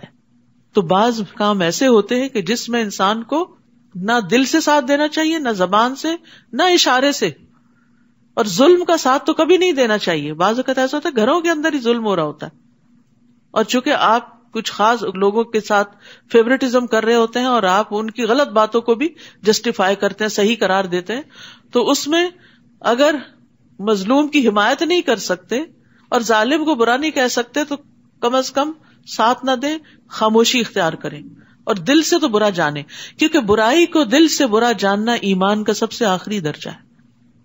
فَلَمَّا جَاءَ أَمْرُنَا نَجَّيْنَا صَالِحًا والذین آمنوا معہ برحمت منا. پھر جب ہمارے عذاب کا حکم آ گیا تو ہم نے صالح کو اور ان لوگوں کو جو اس کے ساتھ ایمان لائے تھے اپنی رحمت سے اس عذاب اور اس دن کی رسوائی سے بچا لیا. بلا شبہ آپ کا رب طاقتور اور غالب ہے. اور جن لوگوں نے ظلم کیا تھا انہیں ایک دھماکے نے آ پکڑا جس سے وہ اپنے گھروں میں اوندے منہ پڑے رہ گئے. جیسے پرندے گرتے ہیں نا مر کے تو منہ کے بل اور پیٹ کے بل پڑے ہوتے ہیں، ایسے ہی اس زلزلے سے یہ سب اوندے منہ جا گرے، جیسے وہ وہاں کبھی آباد ہی نہ ہوئے تھے. حالانکہ بڑی شان و شوکت کی زندگی بسر کر رہے تھے، لیکن ایک آواز نے اور ایک زلزلے نے ان کی ساری شان و شوکت ختم کر دی. دیکھو سمود نے اپنے رب کا انکار کیا، دیکھو سمود بھی دھتکار دیے گئے، اللہ کی رحمت سے دور کر دیے گئے. وَلَقَدْ جَاءَتْ رُسُلُنَا إِبْرَاهِيمَ بِالْبُشْرَى، اور بلا شبہ ہمارے رسول یعنی فرشتے ابراہیم علیہ السلام کے پاس خوشخبری لے کر آئے، اسحاق علیہ السلام کی ولادت کی. تو ابراہیم علیہ السلام کو سلام کیا تو انہوں نے سلام کا جواب دیا، وعلیکم السلام. اور تھوڑی ہی دیر گزری تھی کہ وہ مہمانی کے طور پر ایک بھنا ہوا بچڑا لے آئے. مہمان سے پوچھا نہیں جاتا کچھ کھاؤ گے، انہوں نے پوچھا نہیں کہ تم کون ہو، کس مقصد سے آئے ہو، کیا ہے. انہیں بٹھایا اور فوراً جا کر بہت سا کھانا لے آئے.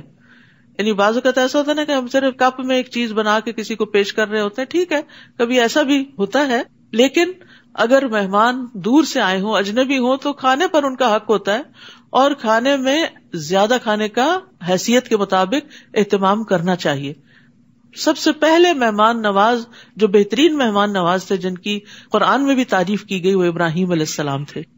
وہ اللہ کے دوست تھے اور یہ ایک بہت بڑی خوبی ہوتی ہے جس کی اللہ تعالیٰ کچھ لوگوں کو بہت توفیق دیتا ہے.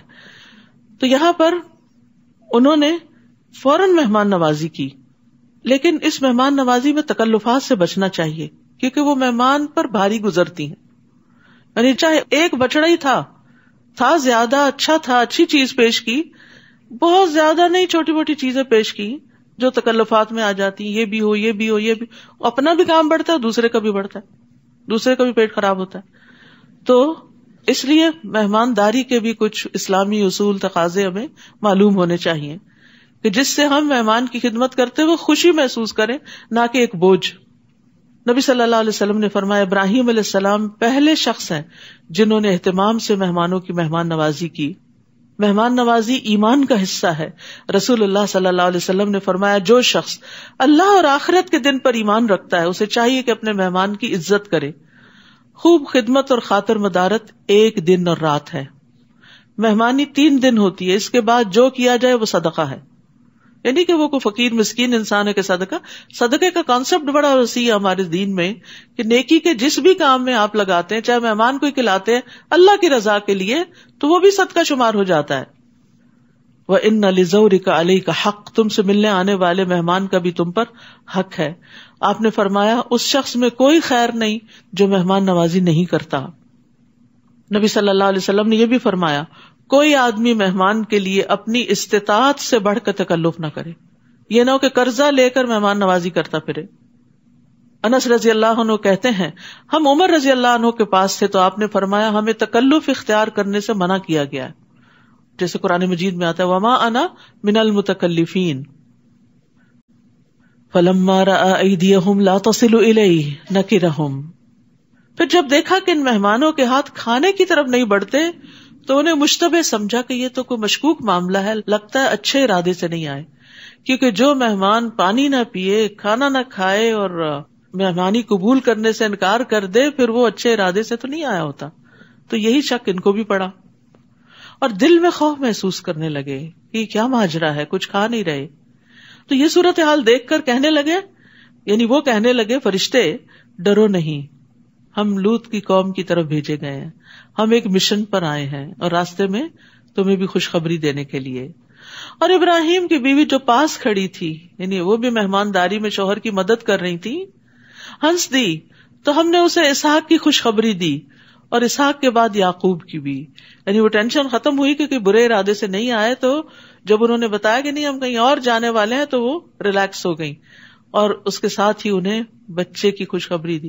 حضرت سارہ کی عمر بھی بہت زیادہ تھی، بعض روایات میں 80 یا 90 سال بتائی جاتی ہے، اور ابراہیم علیہ السلام کی 100 سال یعنی انتہائی بڑھاپے کی عمر کو پہنچے ہوئے تھے.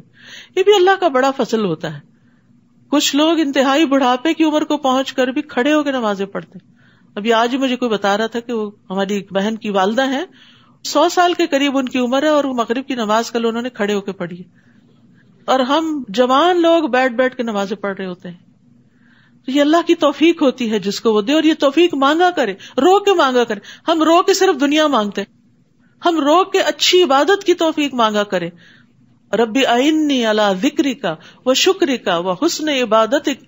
عبادت کا مہینہ آ رہا ہے، چونکہ راتیں چھوٹی، دن لمبے، کام زیادہ، وقت کم، تو برکت کی دعا مانگے اور توفیق مانگے کہ یا اللہ سارا قیام کروانا، کچھ نہ چھوٹے، اور یکسوئی سے ہو اور خشوع سے ہو. اس طرح کی دعائیں مانگا کریں. اللہ روزوں کا پتہ ہی نہ چلے، اور زیادہ سے زیادہ قرآن کے ساتھ میرا رابطہ ہو، زیادہ زیادہ صدقے کی توفیق دینا. یعنی جتنی بھی نیکیاں آپ سوچ سکتے ہیں وہ صرف سوچ کے نہ رہ جائے کہ پلاننگ میں نے کر لی ہے، ٹک کر لیا، یہ بھی کروں گا، یہ بھی نہیں. توفیق مانگے. آپ جتنی چاہے پلاننگ کریں، جب تک اللہ کی دی ہوئی توفیق نہ ہو تو کام ہوتے نہیں ہیں، اور پھر آپ بعد میں گلٹ کا شکار ہوتے ہیں. شاید میں نے ان ریئلسٹک گول سیٹ کر لیے تھے. نہیں، ان ریئلسٹک نہیں ہوتے. بعض لوگ انہی گولز کو اچیو بھی کر جاتے ہیں، اکمپلش کر جاتے ہیں. تو یہ سینس آف اچیومنٹ جو ہوتی ہے نا، یہ پھر انسان کو آگے بڑھاتی. تو اللہ سے توفیق مانگے، کام کریں، اس سے اور حوصلہ بڑھے گا، نیکیوں میں آگے بڑھتے چلے جائیں گے. ہمت نہ ہاریں. ایسے لوگوں کی باتوں پہ کوئی دھیان نہ دیں جو اپنے مسئلے مسائل بتاتے رہیں کہ عبادت نہیں ہوتی، یہ نہیں ہوتا، وہ نہیں ہوتا. سنی انسنی کر دیں، کیونکہ انسان دوسروں کی باتوں سے، پروپیگنڈے سے متاثر بھی ہو جاتا ہے. تو ان لوگوں کو اپنی مثال بنائیں جو آپ سے آگے ہیں عبادات میں. تو اللہ سبحانہ تعالیٰ جسے چاہے بڑھاپے میں اولاد دے سکتا ہے، اس کے لیے کیا مشکل ہے، اور ہمت بھی دے دیتا ہے. یعنی ایک بوڑھی عورت بچہ پیدا کرے، یہ ہمت کی بات ہے نا. اس زمانے میں تو کوئی سی سیکشن بھی نہیں ہوتے تھے، نیچرل برتھ تھی. وہ بولی اے ہے کیا میں بچہ جنوں گی جبکہ میں خود بھی بوڑھیا ہوں اور میرا خاوند بھی بوڑھا ہے؟ یہ تو بڑی عجیب بات ہوگی. ان ھذا لشیء عجیب. قالوا اتعجبین من امر اللہ رحمت اللہ وبرکاتہ علیکم اہل البیت انہ حمید مجید. فرشتے کہنے لگے کیا تم اللہ کے حکم سے تعجب کرتی ہو، اس پہ حیرت زدہ ہو؟ اے اہل بیت نبوت، تم پر اللہ کی رحمت اور برکتیں ہوں. بلا شبہ وہ قابل تعریف اور بڑی شان والا ہے.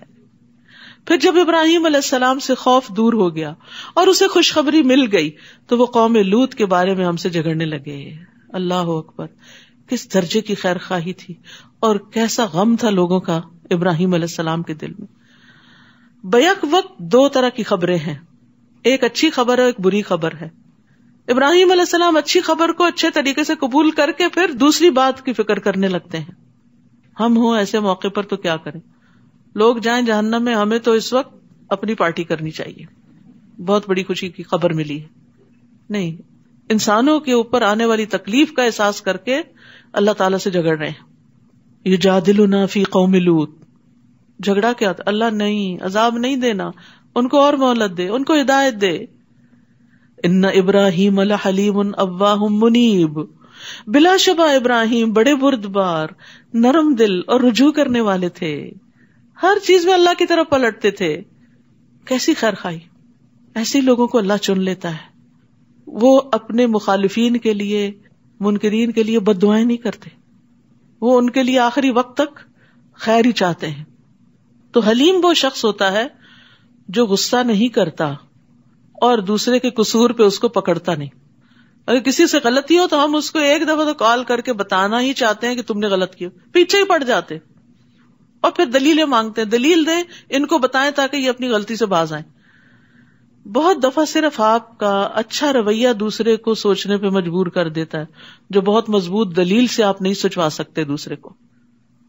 تو حلیم وہ ہوتا ہے جس کے ساتھ اگر کوئی برا کرے تو وہ اس سے انتقام لینے میں جلدی نہیں کرتا، جلدی بدلہ نہیں لیتا. اور اواہ کا مطلب ہے ہر وقت اللہ کے سامنے گڑ گڑانا، اٹھتے بیٹھتے آہیں بھرنا، اللہ سے دعائیں کرتے رہنا، اللہ سے خاص تعلق رکھنا. اور منیب کہتے ہیں پلٹنے والا، تمام کاموں میں اللہ کی طرف رجوع کرنے والا. کیا خوبیاں ہیں. فرشتوں نے کہا ابراہیم اس قصے کو چھوڑ دو، اب تو تمہارے رب کا حکم آ چکا، اب انہیں عذاب آ کے رہے گا جو ٹل نہیں سکتا. پھر جب ہمارے فرشتے لوط کے پاس آئے تو انہیں ان کا آنا ناگوار محسوس ہوا اور دل گھٹ گیا. لوط علیہ السلام بھی پریشان ہو گئے، کہنے لگے یہ تو مصیبت کا دن ہے، فرشتے ایسے ہی نہیں آتے.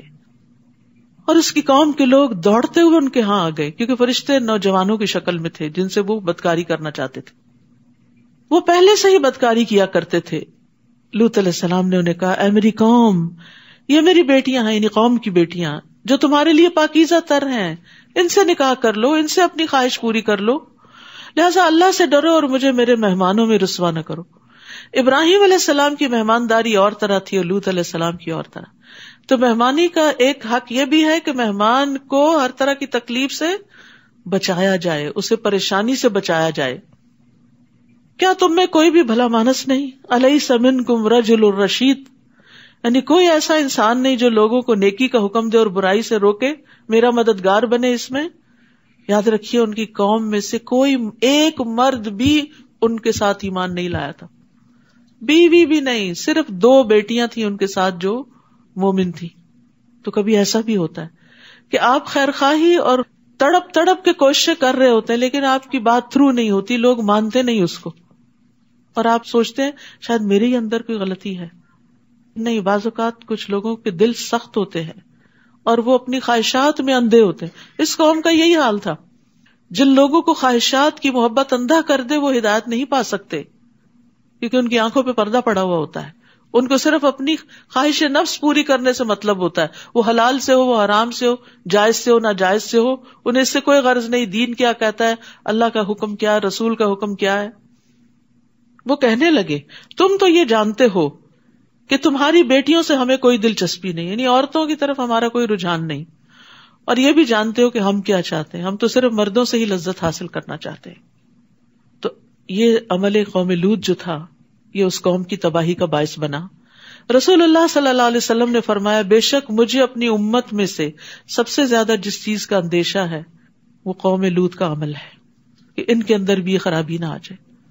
اور اب آپ دیکھیں کہ بعض جگہوں پر تو لوگ علل اعلان اس برائی کا ارتکاب کرتے ہیں، حیا بھی نہیں، جسٹیفائی کرتے ہیں کہ یہ تو ہمارے جینز میں ہے. قال لو ان لی بکم قوۃ او آوی الی رکن شدید، لوط علیہ السلام نے کہا کاش میں تمہارا مقابلہ کر سکتا یا کسی مضبوط سہارے کی طرف پناہ لے سکتا. فرشتے کہنے لگے لوط ہم تیرے رب کے بھیجے ہوئے فرشتے ہیں، یہ لوگ تمہارا کچھ نہ بگاڑ سکیں گے، بے فکر ہو جاؤ. کچھ حصہ رات گزر لے تو اپنے گھر والوں کو لے کر اس بستی سے نکل جاؤ اور تم میں سے کوئی بھی مڑ کے نہ دیکھے، البتہ تمہاری بیوی پر بھی وہی کچھ گزرنا ہے جو ان پہ گزرے گا. پہلے سے ہی بتا دیا.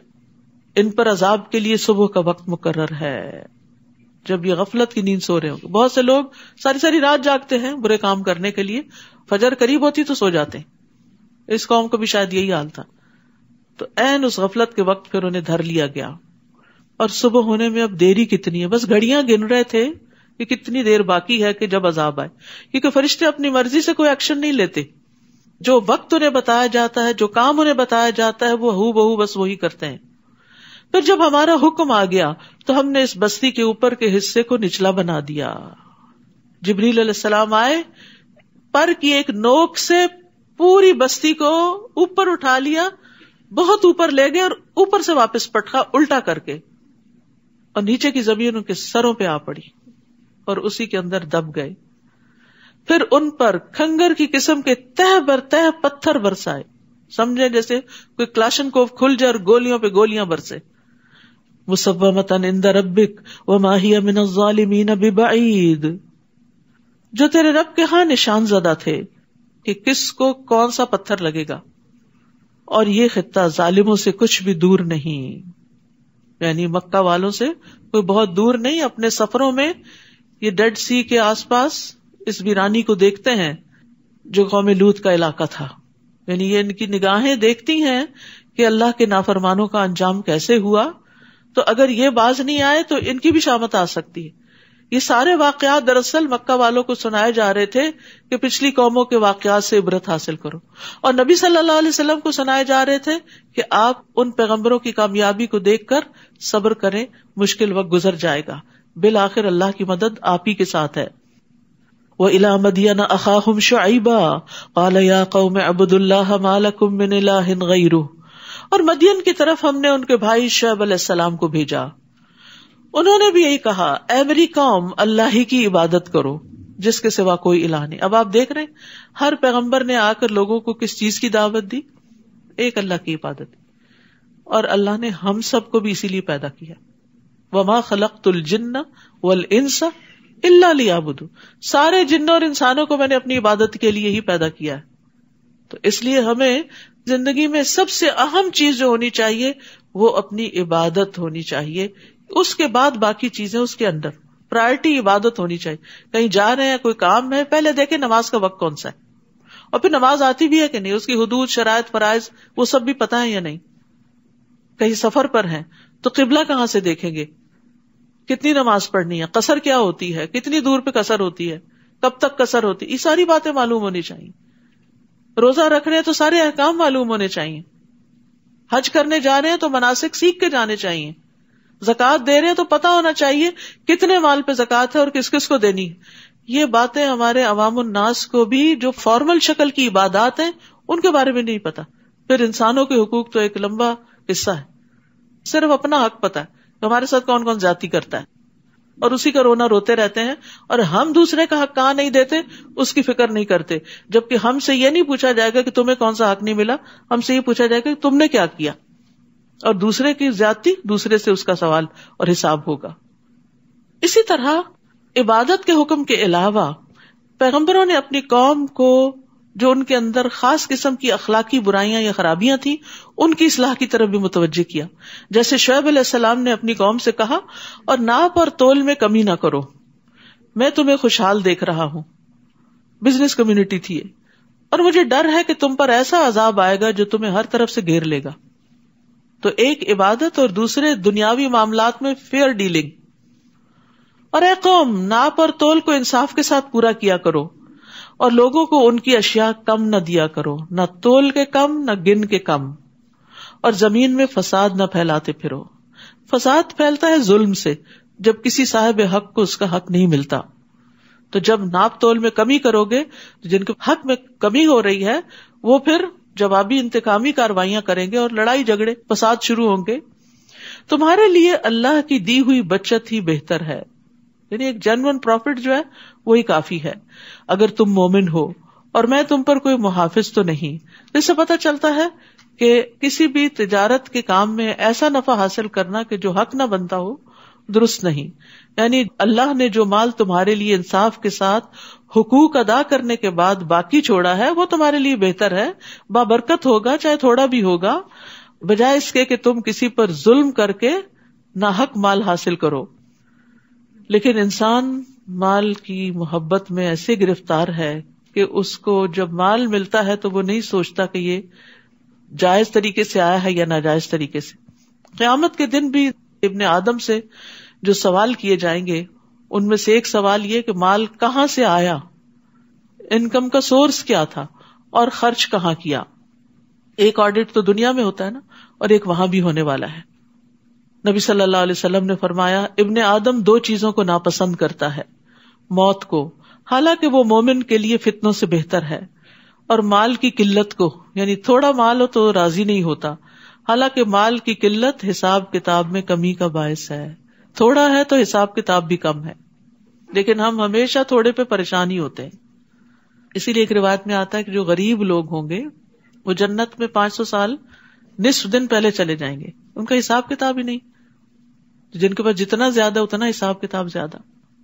وہ کہنے لگے اے شعیب، کیا تمہاری نماز تمہیں یہی سکھاتی ہے؟ اب نماز کا تانا یہ اس دور سے ہے کہ ہم ان معبودوں کو چھوڑ دیں جنہیں ہمارے آباء و اجداد پوجتے آئے ہیں، یا جسے ہم چاہیں یا جیسے ہم چاہتے ہیں اپنے اموال میں تصرف کرنا چھوڑ دیں.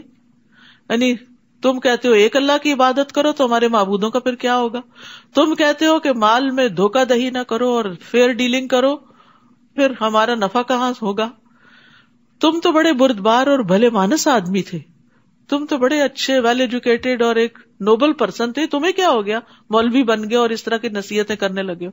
آج بھی جو شخص یہ دو باتیں کرے اس کو اسی طرح کے تانے دیے جاتے ہیں. قال یا قوم ارأیتم ان کنت علی بینۃ من ربی ورزقنی منہ رزقا حسنا. شعیب علیہ السلام نے کہا میری قوم بھلا دیکھو، اگر میں اپنے رب کی طرف سے ایک واضح دلیل پر ہوں اور مجھے اللہ نے اچھا رزق بھی عطا کیا ہو تو میں تمہارا ساتھ کیسے دے سکتا ہوں؟ یعنی نبی بھی ہوں اور اللہ کا رزق بھی رکھتا ہوں تو تمہارے پیچھے کیوں چلوں؟ دین بھی ہے دنیا بھی ہے تو مجھے تمہاری بات ماننے کی کیا ضرورت ہے؟ میں نہیں چاہتا کہ جس بات سے تمہیں منع کرتا ہوں خود ہی اس کی خلاف ورزی کرنے لگوں. میں تو جہاں تک ہو سکے اصلاح ہی چاہتا ہوں. پیغمبر اصلاح کرنے کے لیے آتے ہیں اور مجھے توفیق نصیب ہونا تو اللہ ہی کے فضل سے ہے. میں اسی پر بھروسہ کرتا ہوں اور اسی کی طرف رجوع کرتا ہوں. تو پیغمبر بھی یہ بات جانتے ہیں کہ کوشش تو کرنی ہے لیکن توفیق اللہ کی طرف سے ہوگی اور اس کے لیے اللہ پر بھروسہ کرنا ہوگا، اپنے اوپر نہیں، اسباب پر نہیں. اور اے میری قوم، میری مخالفت تمہیں اس بات پر برانگیختہ نہ کر دے کہ تمہیں ویسی ہی مصیبت پہنچ جائے جیسی قوم نوح، قوم ہود اور قوم صالح کو پہنچی، اور قوم لوط کا علاقہ تو تم سے کچھ دور بھی نہیں. تو ہر پیغمبر نے اپنے سے پچھلے پیغمبروں کے حالات اور واقعات سے اپنے قوم کو نصیحت کی. اور یہ بھی تبلیغ کا بڑا اچھا طریقہ ہوتا ہے، قصے سنا کر واقعات کے ذریعے لوگوں کو صحیح اور غلط کی پہچان کروائی جائے. دوسرے لوگوں کی زندگی ہمارے لیے یا اچھا نمونہ ہوتی ہے فالو کرنے کے لیے، یا پھر عبرت کا نمونہ ہوتی. جنہوں نے اچھا کیا ان کی اچھائیاں ہمیں انسپریشن دیتی ہیں، ہم انسپائر ہوتے ہیں ان سے، اور جنہوں نے برا کیا ان کے برے انجام سے پھر انسان ڈر کے برائی چھوڑ سکتا ہے. اور یہ انسانی نفسیات کے بہت قریب چیز ہوتی ہے. وَاسْتَغْفِرُوا رَبَّكُمْ. اور اس میں آپ دیکھیے کہ بچوں کو جب آپ بچپن سے تربیت کرنے لگے تو ان کو کہانیاں سنائیں، اور اوتھینٹک کہانیاں جو قرآن و سنت سے ثابت ہیں، تاکہ سچ کی قبولیت ان کے اندر آئے. کیونکہ جو جھوٹ ہوتا ہے نا اس کی برکت نہیں ہوتی. وقتی طور پہ انسان بڑا متاثر ہوتا ہے لیکن بعد میں باطل جو ہوتا ہے وہ زائل ہو جاتا ہے، حق ہی صرف جمتا ہے. تو حق چاہے تھوڑا بھی ہونا وہ کافی ہوتا ہے. مجھے اچھی طرح یاد ہے کہ جب میں بہت ہی چھوٹی تھی میرے والد ہمیں رات کو سونے سے پہلے لازماً آدم علیہ السلام کا قصہ، نوح علیہ السلام کا، اور وہ ایک بالکل ساری دنیا سے جیسے کٹ کے خاموشی کا وقت ہوتا ہے رات کا وقت، اور اس وقت ہم لوگ چھت پہ سویا کرتے تھے اور ستارے نظر آتے تھے اور کہانیاں سنتے سنتے سوتے تھے. تو وہ چیزیں جو دل میں بیٹھی ابتدائی سالوں میں وہ آج تک محسوس ہوتی ہیں، اور اب بھی میں جب یہ واقعات پڑھتی ہوں تو مجھے وہ چیزیں فلیش بیک کرتی ہیں. تو بچوں کو کہانیاں سنائیں پیغمبروں کی، اور پیغمبروں کے بعد صحابہ کرام کی، اور پھر تابعین اور امت کے جو بھی بڑے بڑے لوگ گزرے. کیونکہ آگے یوسف علیہ السلام کا قصہ آ رہا ہے، فقصص القصص، ان کے سامنے قصہ بیان کیجئے. تو واقعات کے ذریعے انسان کو بڑی عبرت حاصل ہوتی ہے، انسان دوسروں سے سبق لیتا ہے. وَاسْتَغْفِرُوا رَبَّكُمْ، نوح علیہ السلام نے اپنی قوم کو استغفار کے لیے کہا، ہود علیہ السلام نے کہا، اور یہ بھی اپنی قوم کو استغفار کی دعوت دیتے ہیں. وَاسْتَغْفِرُوا رَبَّكُمْ ثُمَّ تُوبُوا إِلَيْهِ إِنَّ رَبِّي رَحِيمٌ وَدُودٌ، اور اپنے رب سے معافی مانگو اور اسی کے آگے توبہ کرو، میرا رب یقیناً رحم کرنے والا اور اپنی مخلوق سے محبت کرنے والا ہے. ودود. وہ کہنے لگے، شعیب تمہاری اکثر باتوں کی تو ہمیں سمجھ ہی نہیں آتی، دین کی سمجھ کے لیے دل کے دروازے کھولنا بڑا ضروری ہوتا ہے.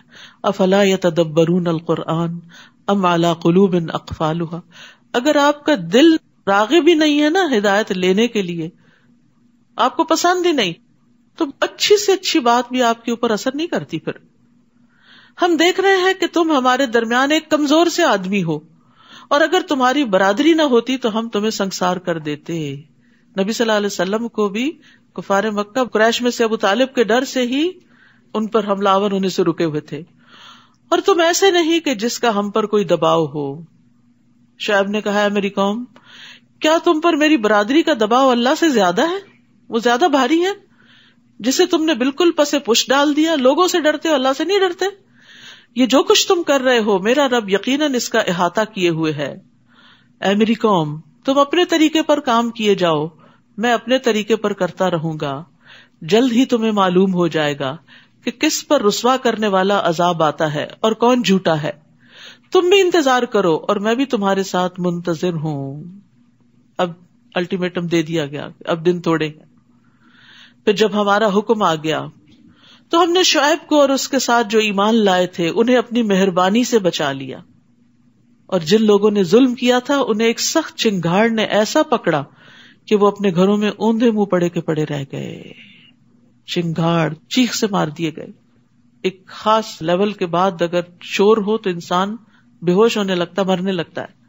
یعنی کتنا کمزور ہے انسان، کھانے کو نہ ملے تو مر سکتا ہے، یعنی ایک سرٹن اماؤنٹ آف ڈیز سو نہ پائے تو مر سکتا ہے. اسی طرح چیخ اس کو مارتی ہے، کوئی ایسی زہریلی گیس ہو تو وہ مار دیتی ہے. وہ اپنے گھروں میں اوندھے منہ پڑے کے پڑے رہ گئے، جیسے وہ کبھی آباد ہی نہ ہوئے تھے، کبھی بسے ہی نہ تھے.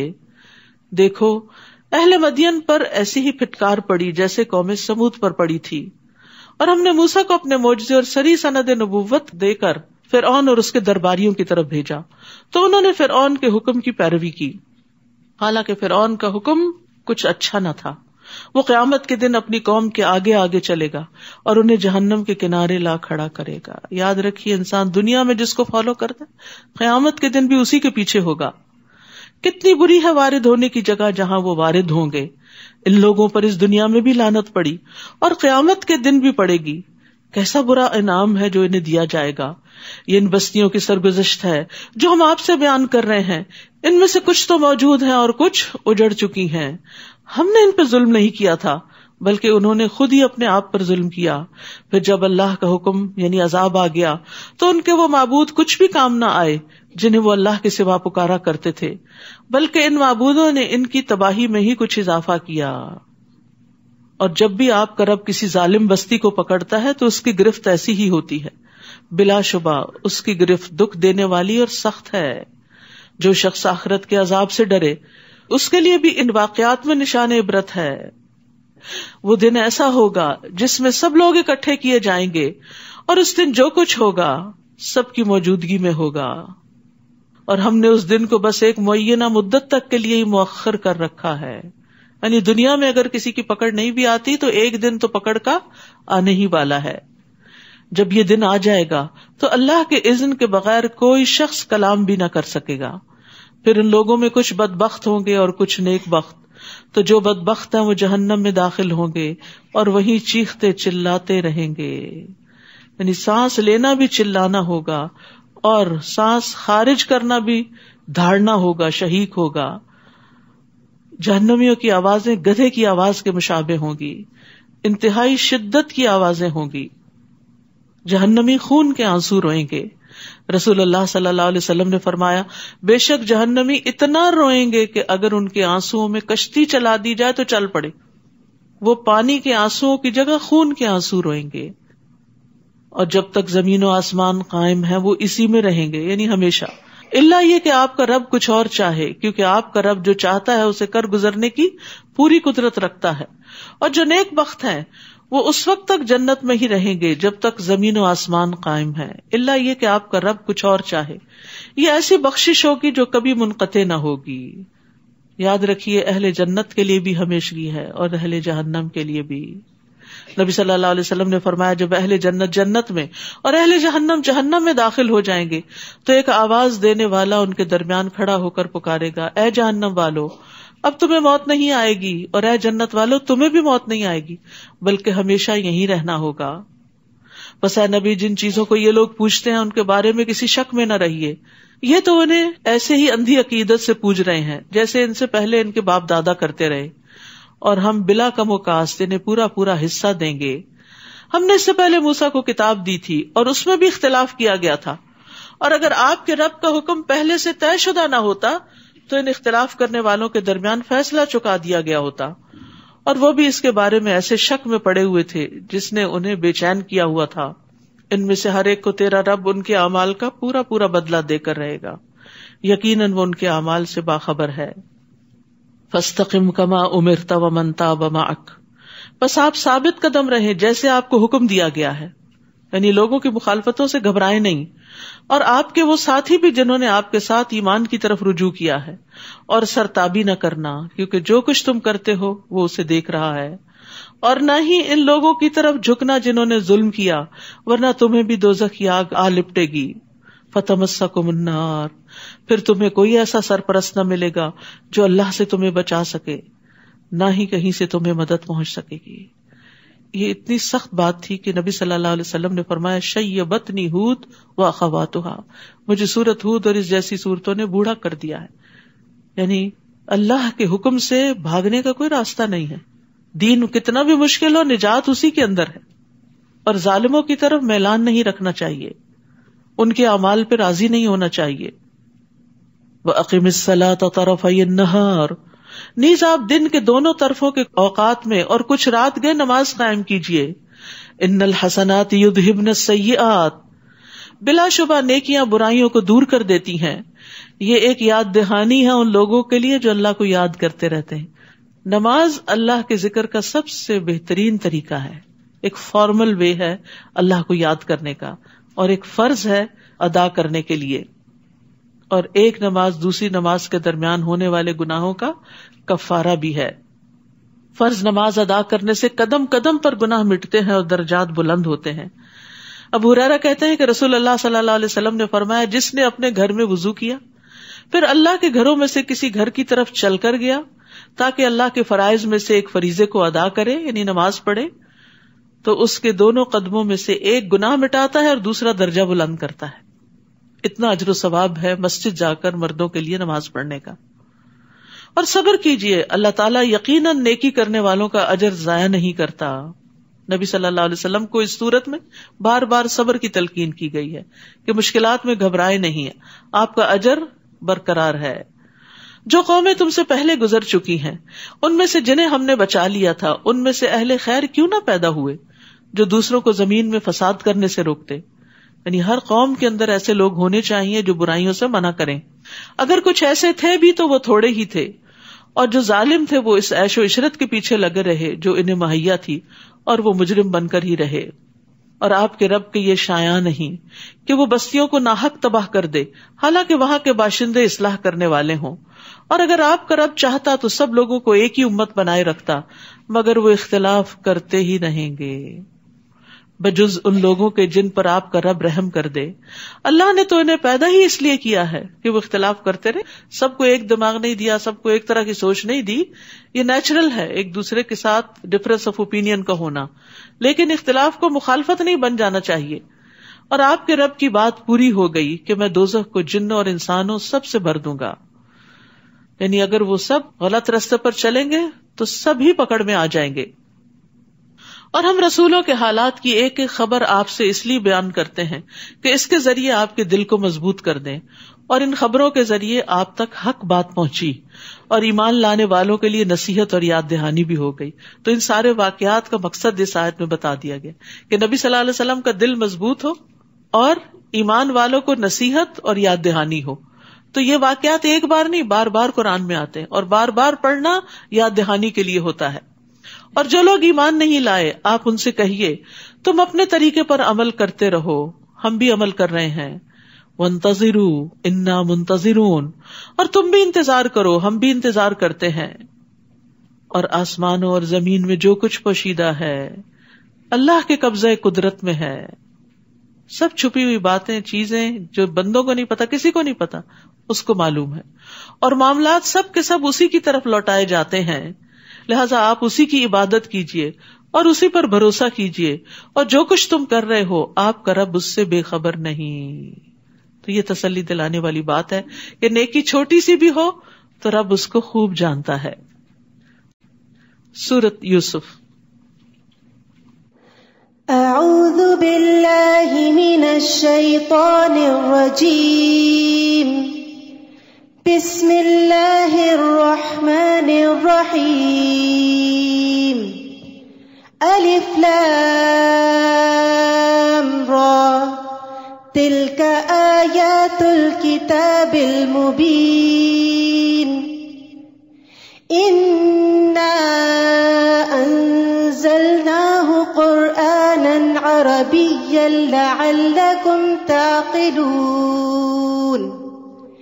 نحن نقص عليك أحسن القصص بما أوحينا إليك هذا القرآن وإن كنت من قبله لمن الغافلين. شروع کرتی ہوں اللہ کے نام سے جو بے انتہا مہربان نہایت رحم فرمانے والا ہے. الف لام را، یہ اس کتاب کی آیات ہیں جو ہر بات وضاحت سے بیان کرتی ہے.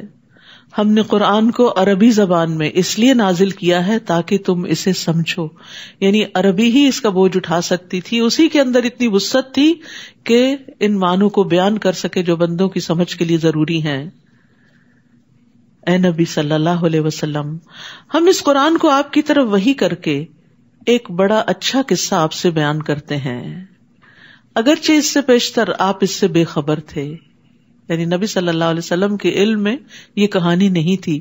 تو اللہ سبحانہ وتعالیٰ نے پوری صورت میں ایک ہی واقعہ بیان کیا، اور وہ یوسف علیہ السلام کا تھا. اذ قال یوسف لأبیہ یا ابت انی رأیت 11 کوکبا. جب یوسف علیہ السلام نے اپنے باپ سے کہا تھا ابا جان میں نے خواب میں دیکھا ہے کہ 11 ستارے اور سورج اور چاند مجھے سجدہ کر رہے ہیں. یاد رکھیے خواب 3 طرح کے ہوتے ہیں. اچھا خواب جو اللہ کی طرف سے خوشخبری ہوتی ہے، ایک وہ خواب جو شیطان کی طرف سے ہوتا ہے جو غمگین کر دیتا ہے بندے کو، اور ایک خواب بندے کے اپنے اوہام اور خیالات ہوتے ہیں. اچھا خواب آنے پر اللہ کا شکر ادا کرنا چاہیے، خوش ہونا چاہیے، اور اس کو اپنے ہمدرد لوگوں سے بیان بھی کر دینا چاہیے، لیکن مخلص لوگوں سے. آپ نے فرمایا خواب کسی عالم یا خیر خواہی سے بیان کیا جائے، لیکن اگر برا خواب آئے تو کسی کو نہیں بتانا چاہیے، کسی سے ذکر بھی نہیں کرنا چاہیے، اور اس کے شر سے پناہ مانگنی چاہیے. ابو سلمہ کہتے ہیں میں ایسے خوفناک خواب دیکھتا تھا کہ مجھے بیمار کر دیتے تھے، یہاں تک کہ میں نے ابو قتادہ کو کہتے ہوئے سنا میں بھی ایسے خواب دیکھتا جو مجھے بیمار کر دیتے. اس سے یہ پتہ چلتا ہے کہ صحابہ تابعین بڑے بڑے نیک لوگوں کو ایسے خواب آ سکتے تھے کہ جس میں شیطان دشمن نہ دن کو چھوڑتا اور رات کو بھی غمگین کرنے والی باتیں دل میں ڈالتا. تو وہ کہتے ہیں کہ میں نے نبی صلی اللہ علیہ وسلم کو فرماتے ہوئے سنا تم میں سے جب کوئی ناپسندیدہ خواب دیکھے تو اس کے شر اور شیطان کے شر سے اللہ کی پناہ مانگے. 3 بار تھو تھو کر دے، یعنی اپنے بائیں طرف، اور کسی سے بیان نہ کرے. ایسا کرنے سے وہ خواب اسے کوئی نقصان نہیں دے سکتا. لیکن افسوس چونکہ وہ خواب ہمارے دل پہ بوجھ بن جاتا ہے تو پھر ہم چاہتے ہیں کہ کسی کو کہانی سنا دیں. نہیں، صرف اللہ سے اس کے شر سے بچنے کے لیے دعا کریں تو انشاءاللہ کچھ نہیں ہوتا. یہاں یوسف علیہ السلام نے بہت میننگ فل خواب دیکھا. باپ ایک عالم تھا, اس نے بچے کو بڑی پیاری نصیحت کی. باپ نے کہا, میرے پیارے بیٹے, یا بنیا, یہ خواب اپنے بھائیوں کو نہ بتانا, ورنہ وہ تمہارے لیے بری تدبیریں سوچنے لگیں گے, کیونکہ وہ جیلس تھے اپنے بھائی سے. اور یاد رکھیے, ریسرچ بتاتی کہ جیلسی قریب ترین لوگوں میں زیادہ ہوتی, اپنے ہی سبلنگز میں, اپنے ہی رشتے داروں میں, بعض اوقات اپنے ہی دوستوں کے اندر. اور ہر شخص کسی نہ کسی درجے حسد کا شکار ہو ہی جاتا ہے. اور اگر صرف دل میں خیال ہی آیا ہے تو اللہ سے فضل مانگ لے اور اس سے باہر نکل آئے, لیکن اس کی بنا پر دوسرے کے خلاف کوئی چال بازیاں اور مکر اور ہیلے نہ کرنے شروع کر دیں, اس پہ پکڑ ہے. یعنی دل کے خیال پہ پکڑ نہیں جب تک وہ عمل میں نہ آ جائے یا زبان سے نہ نکلے. وہ کہتے ہیں شیطان انسان کا سری دشمن ہے. یہاں پر آپ دیکھیے, یعقوب علیہ السلام بیٹے کو کوئی بھائیوں کی غیبت نہیں کر رہے, نصیحت کر رہے ہیں. تو جب کسی کے شر سے بچنے کے لیے کسی کو نصیحت کرنی ہو تو ان کی برائیاں لمبی چوڑے قصے بیان کرنے کی وجہ سے محتاط کر دینا چاہیے. ایک اور بات یہ بھی پتہ چلتی ہے کہ نعمت کو جب تک وہ پوری نہ ہو جائے اس کا اظہار نہیں کرنا چاہیے. یعنی نعمت کو تب تک چھپانا چاہیے جب تک خود ظاہر نہ ہو جائے. جب حاجت پوری ہو جائے تو پھر اس کے بعد ذکر کیا جا سکتا ہے, اور وہ اس لیے کہ اللہ کا شکر ادا کیا جائے. اور حاسد سے بچنے کے لیے نعمتوں کو چھپانا لازم ہے. جب آپ کو پتا ہو کہ آپ کے دائیں بائیں ایسے لوگ موجود ہیں جو آپ کی خوشی پہ, آپ کی نعمت پہ راضی نہیں ہوتے, بلکہ دل میں قباحت محسوس کرتے ہیں اور کسی نہ کسی طرح برا مانتے ہیں اور آپ کے مقاصد میں رکاوٹ بنیں گے, تو خاموش رہے. لیکن نعمتوں کو ہر وقت چھپانا نہیں چاہیے. فَأَمَّا بِنِعْمَتِ رَبِّكَ فَحَدِّثْ, دین بھی ایک نعمت ہے, اس کا اظہار کرنا چاہیے. جب نعمت مل جائے اور حسد کا ڈر نہ ہو تو پھر بیان کیا جانا چاہیے, اور بہت تفصیلات نہیں بیان کرنی چاہیے. مثلا میرے اس بزنس میں, اس ڈیل میں اتنے ہزار کا پروفٹ ہوا تو پھر میں نے اس کو یہاں انویسٹ کیا تو اتنا اور ہو گیا. اس طرح کی باتیں بھی لوگوں سے نہ کرے, کیونکہ وہ متحمل نہیں ہو سکتے, وہ برداشت نہیں کر سکتے. اور اسی طرح نعمت کا صرف زبان سے ہی نہیں اظہار کیا جاتا, عمل سے اظہار کرنا چاہیے, شکر ادا کر کے, اس میں سے صدقہ خیرات کر کے, اس مال میں سے, یا علم ہے تو اس کو لوگوں میں بانٹ کے, اور لوگوں کی ضرورت پوری کرنے کی حرص رکھنی چاہیے. یعنی اگر کسی کو کسی چیز کی ضرورت ہو تو انسان آگے بڑھے کہ میں اس کو جانتا ہوں, میں اس کا حل بتا سکتا ہوں آپ کو, میں آپ کی مدد کرتا ہوں. تو یہ بھی اظہار نعمت ہی ہے. اس طرح اس خواب کے مطابق تمہارا رب تمہیں دین کے لیے منتخب کرے گا. تعبیر بتا رہے ہیں باپ, تمہیں باتوں کا معال انجام سکھائے گا, تعبیر بتائے گا. تم پر اور آل یعقوب پر اپنی نعمت اسی طرح پوری کرے گا جیسے وہ اس سے پہلے تمہارے دو باپوں ابراہیم اور اسحاق پر پوری کر چکا. بلا شبہ تمہارا رب سب کچھ جاننے والا اور حکمت والا ہے. پھر قصہ شروع ہوتا ہے. حقیقت یہ ہے کہ یوسف اور اس کے بھائیوں کے قصے میں پوچھنے والوں کے لیے بہت سے نشان عبرت ہیں. جب یوسف کے بھائیوں نے آپس میں کہا, یوسف اور اس کا بھائی ہمارے باپ کو ہم سے زیادہ محبوب ہیں. دو ماؤں کی اولاد تھے, ایک سے 10 بچے تھے اور ایک سے 2 بیٹے تھے. یوسف علیہ السلام اور بنیامین سگے بھائی تھے, اور دوسری طرف باقی 10 کا جتھا تھا جس کا وہ ذکر اکثر کرتے ہیں. یوسف اور اس کا بھائی تو ہمارے باپ کو ہم سے زیادہ محبوب ہیں. عام طور پر اس طرح کے رشتوں میں یہ پریشانیاں رہتی ہیں, بہت نیچرل ہے, چاہے پیغمبر کی اولاد ہی کیوں نہ ہو. حالانکہ ہم ایک طاقتور جماعت ہیں, ہمارا باپ تو سری بھول میں ہے. یعنی انہیں ہماری طرف متوجہ ہونا چاہیے کہ ہماری تعداد زیادہ ہے, لہذا یا تو یوسف کو مار ڈالو یا اسے کہیں دور پھینکاؤ. اس طرح تمہارا باپ تمہاری طرف ہی متوجہ رہے گا, پھر اس کے بعد تم نیک لوگ بن جانا. ابھی جو کرنا کر لینا, بعد میں توبہ کر لینا. تو جان بوجھ کے غلطی کرنا جو ہے بہت بڑا جرم ہوتا ہے کہ اچھا توبہ کر لیں گے, پھر یہ تو توبہ کا مذاق ہے. ان میں سے ایک نے کہا, یوسف کو مارو نہیں, یہ بڑا بھائی تھا. اس نے کہا نہیں مارو نہیں, قتل کا ذمہ نہیں لو, بلکہ اگر تمہیں کچھ کرنا ہی ہے تو اسے کسی گمنام سے کنویں میں پھینکاؤ, کوئی آتا جاتا قافلہ اسے اٹھا لے جائے گا, یعنی ہماری جان چھوٹ جائے گی. اس تجویز کے بعد وہ اپنے باپ سے کہنے لگے, کیا بات ہے, آپ یوسف کے بارے میں ہم پہ اعتبار نہیں کرتے, حالانکہ ہم اس کے خیر خواہ ہیں, تاکہ باپ سے اپنا مطلب پورا کروائیں. بچوں کا یہ عام انداز ہوتا ہے نا, ماں باپ کو بلیم کر کے پھر ان سے فائدے اٹھاتے ہیں, یعنی بلیک میلنگ جسے کہتے ہیں, بلیک میل کر کے پھر اپنا کام نکلواتے ہیں, مطلب پورا کرتے ہیں. یعقوب نے کہا, اگر تم اسے لے جاؤ تو مجھے اس کی جدائی کا رنج ہوگا, یعنی اسے اپنے سے الگ کرنا مجھے اچھا نہیں لگتا. دوسرے میں اس بات سے بھی ڈرتا ہوں کہ تم اس سے بے خبر ہو جاؤ تو اسے کہیں بھیڑیا نہ کھا جائے. وہ کہنے لگے ہم ایک طاقتور جماعت ہیں. اپنی طاقت کا بڑا زوم تھا. اگر ہمارے ہوتے ہوئے اسے بھیڑیا کھا جائے تو ہم بڑے نقصان میں پڑ گئے. چنانچہ وہ یوسف کو لے گئے اور اس بات پر اتفاق کر لیا کہ اسے کسی گمنام کنویں میں ڈال دیں گے.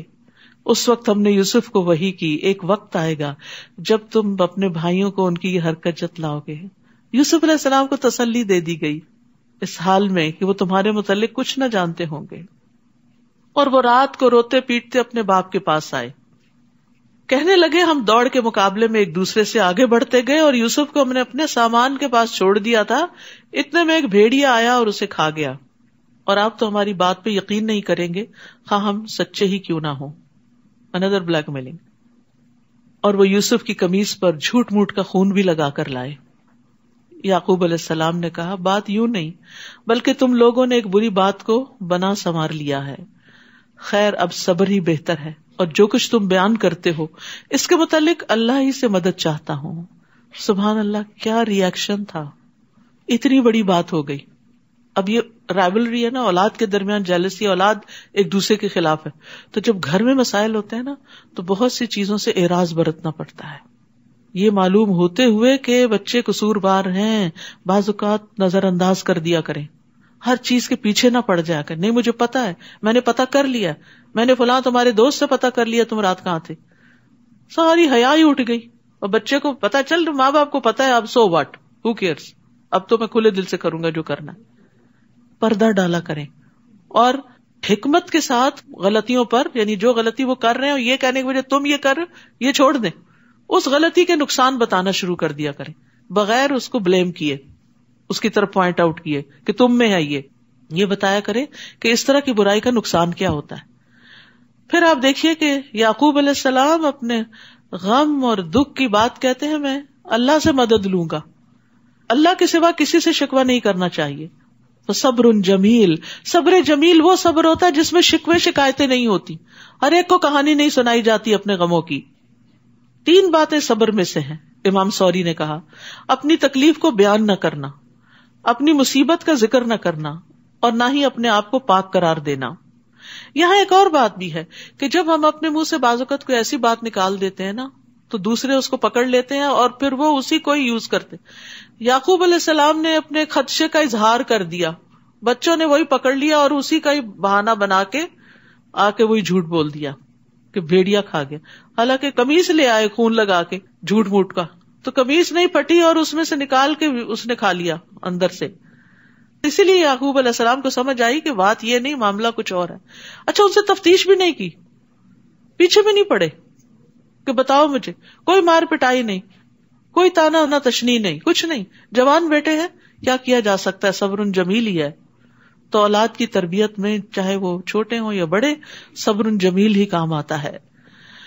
پھر ایک قافلہ آیا جس نے اپنے پانی لانے والے کو پانی کی تلاش میں بھیجا.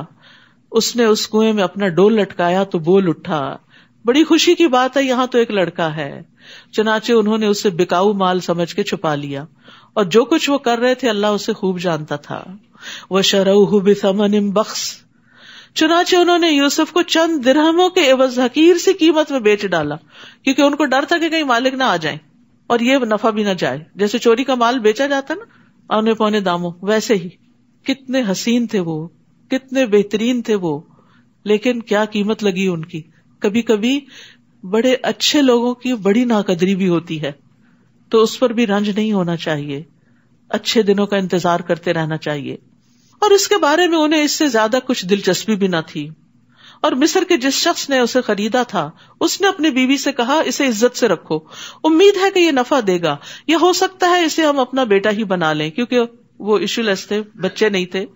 اس طرح ہم نے یوسف کو اس سرزمین میں قدم جمانے کا موقع فراہم کر دیا. بظاہر تکلیف تھی, گھر سے دوری تھی, لیکن ایک ترقی یافتہ ملک میں سیکھنے کے چانسز بہت تھے. اللہ تعالیٰ انہیں کچھ اور مقام دینا چاہتے تھے جس کے لیے تربیت فلسطین کے گاؤں میں نہیں ہو سکتی تھی. اب بظاہر حالات تکلیف دہ تھے, لیکن اللہ تعالیٰ کہیں اور پہنچا رہا تھا. غرض یہ تھی, یعنی یہ سب کچھ کیوں ہوا کہ ہم اسے باتوں کی تعویل سکھا دیں. تجربات انسان کو بہت کچھ سکھا دیتے, میچور کر دیتے. آزمائشیں انسان کو وقت سے پہلے پختہ کر دیتی ہیں, بھٹی میں تپ جاتا ہے انسان اور پک جاتا ہے، اور اللہ اپنے حکم نافذ کرنے پر غالب ہے. لیکن اکثر لوگ یہ بات نہیں جانتے.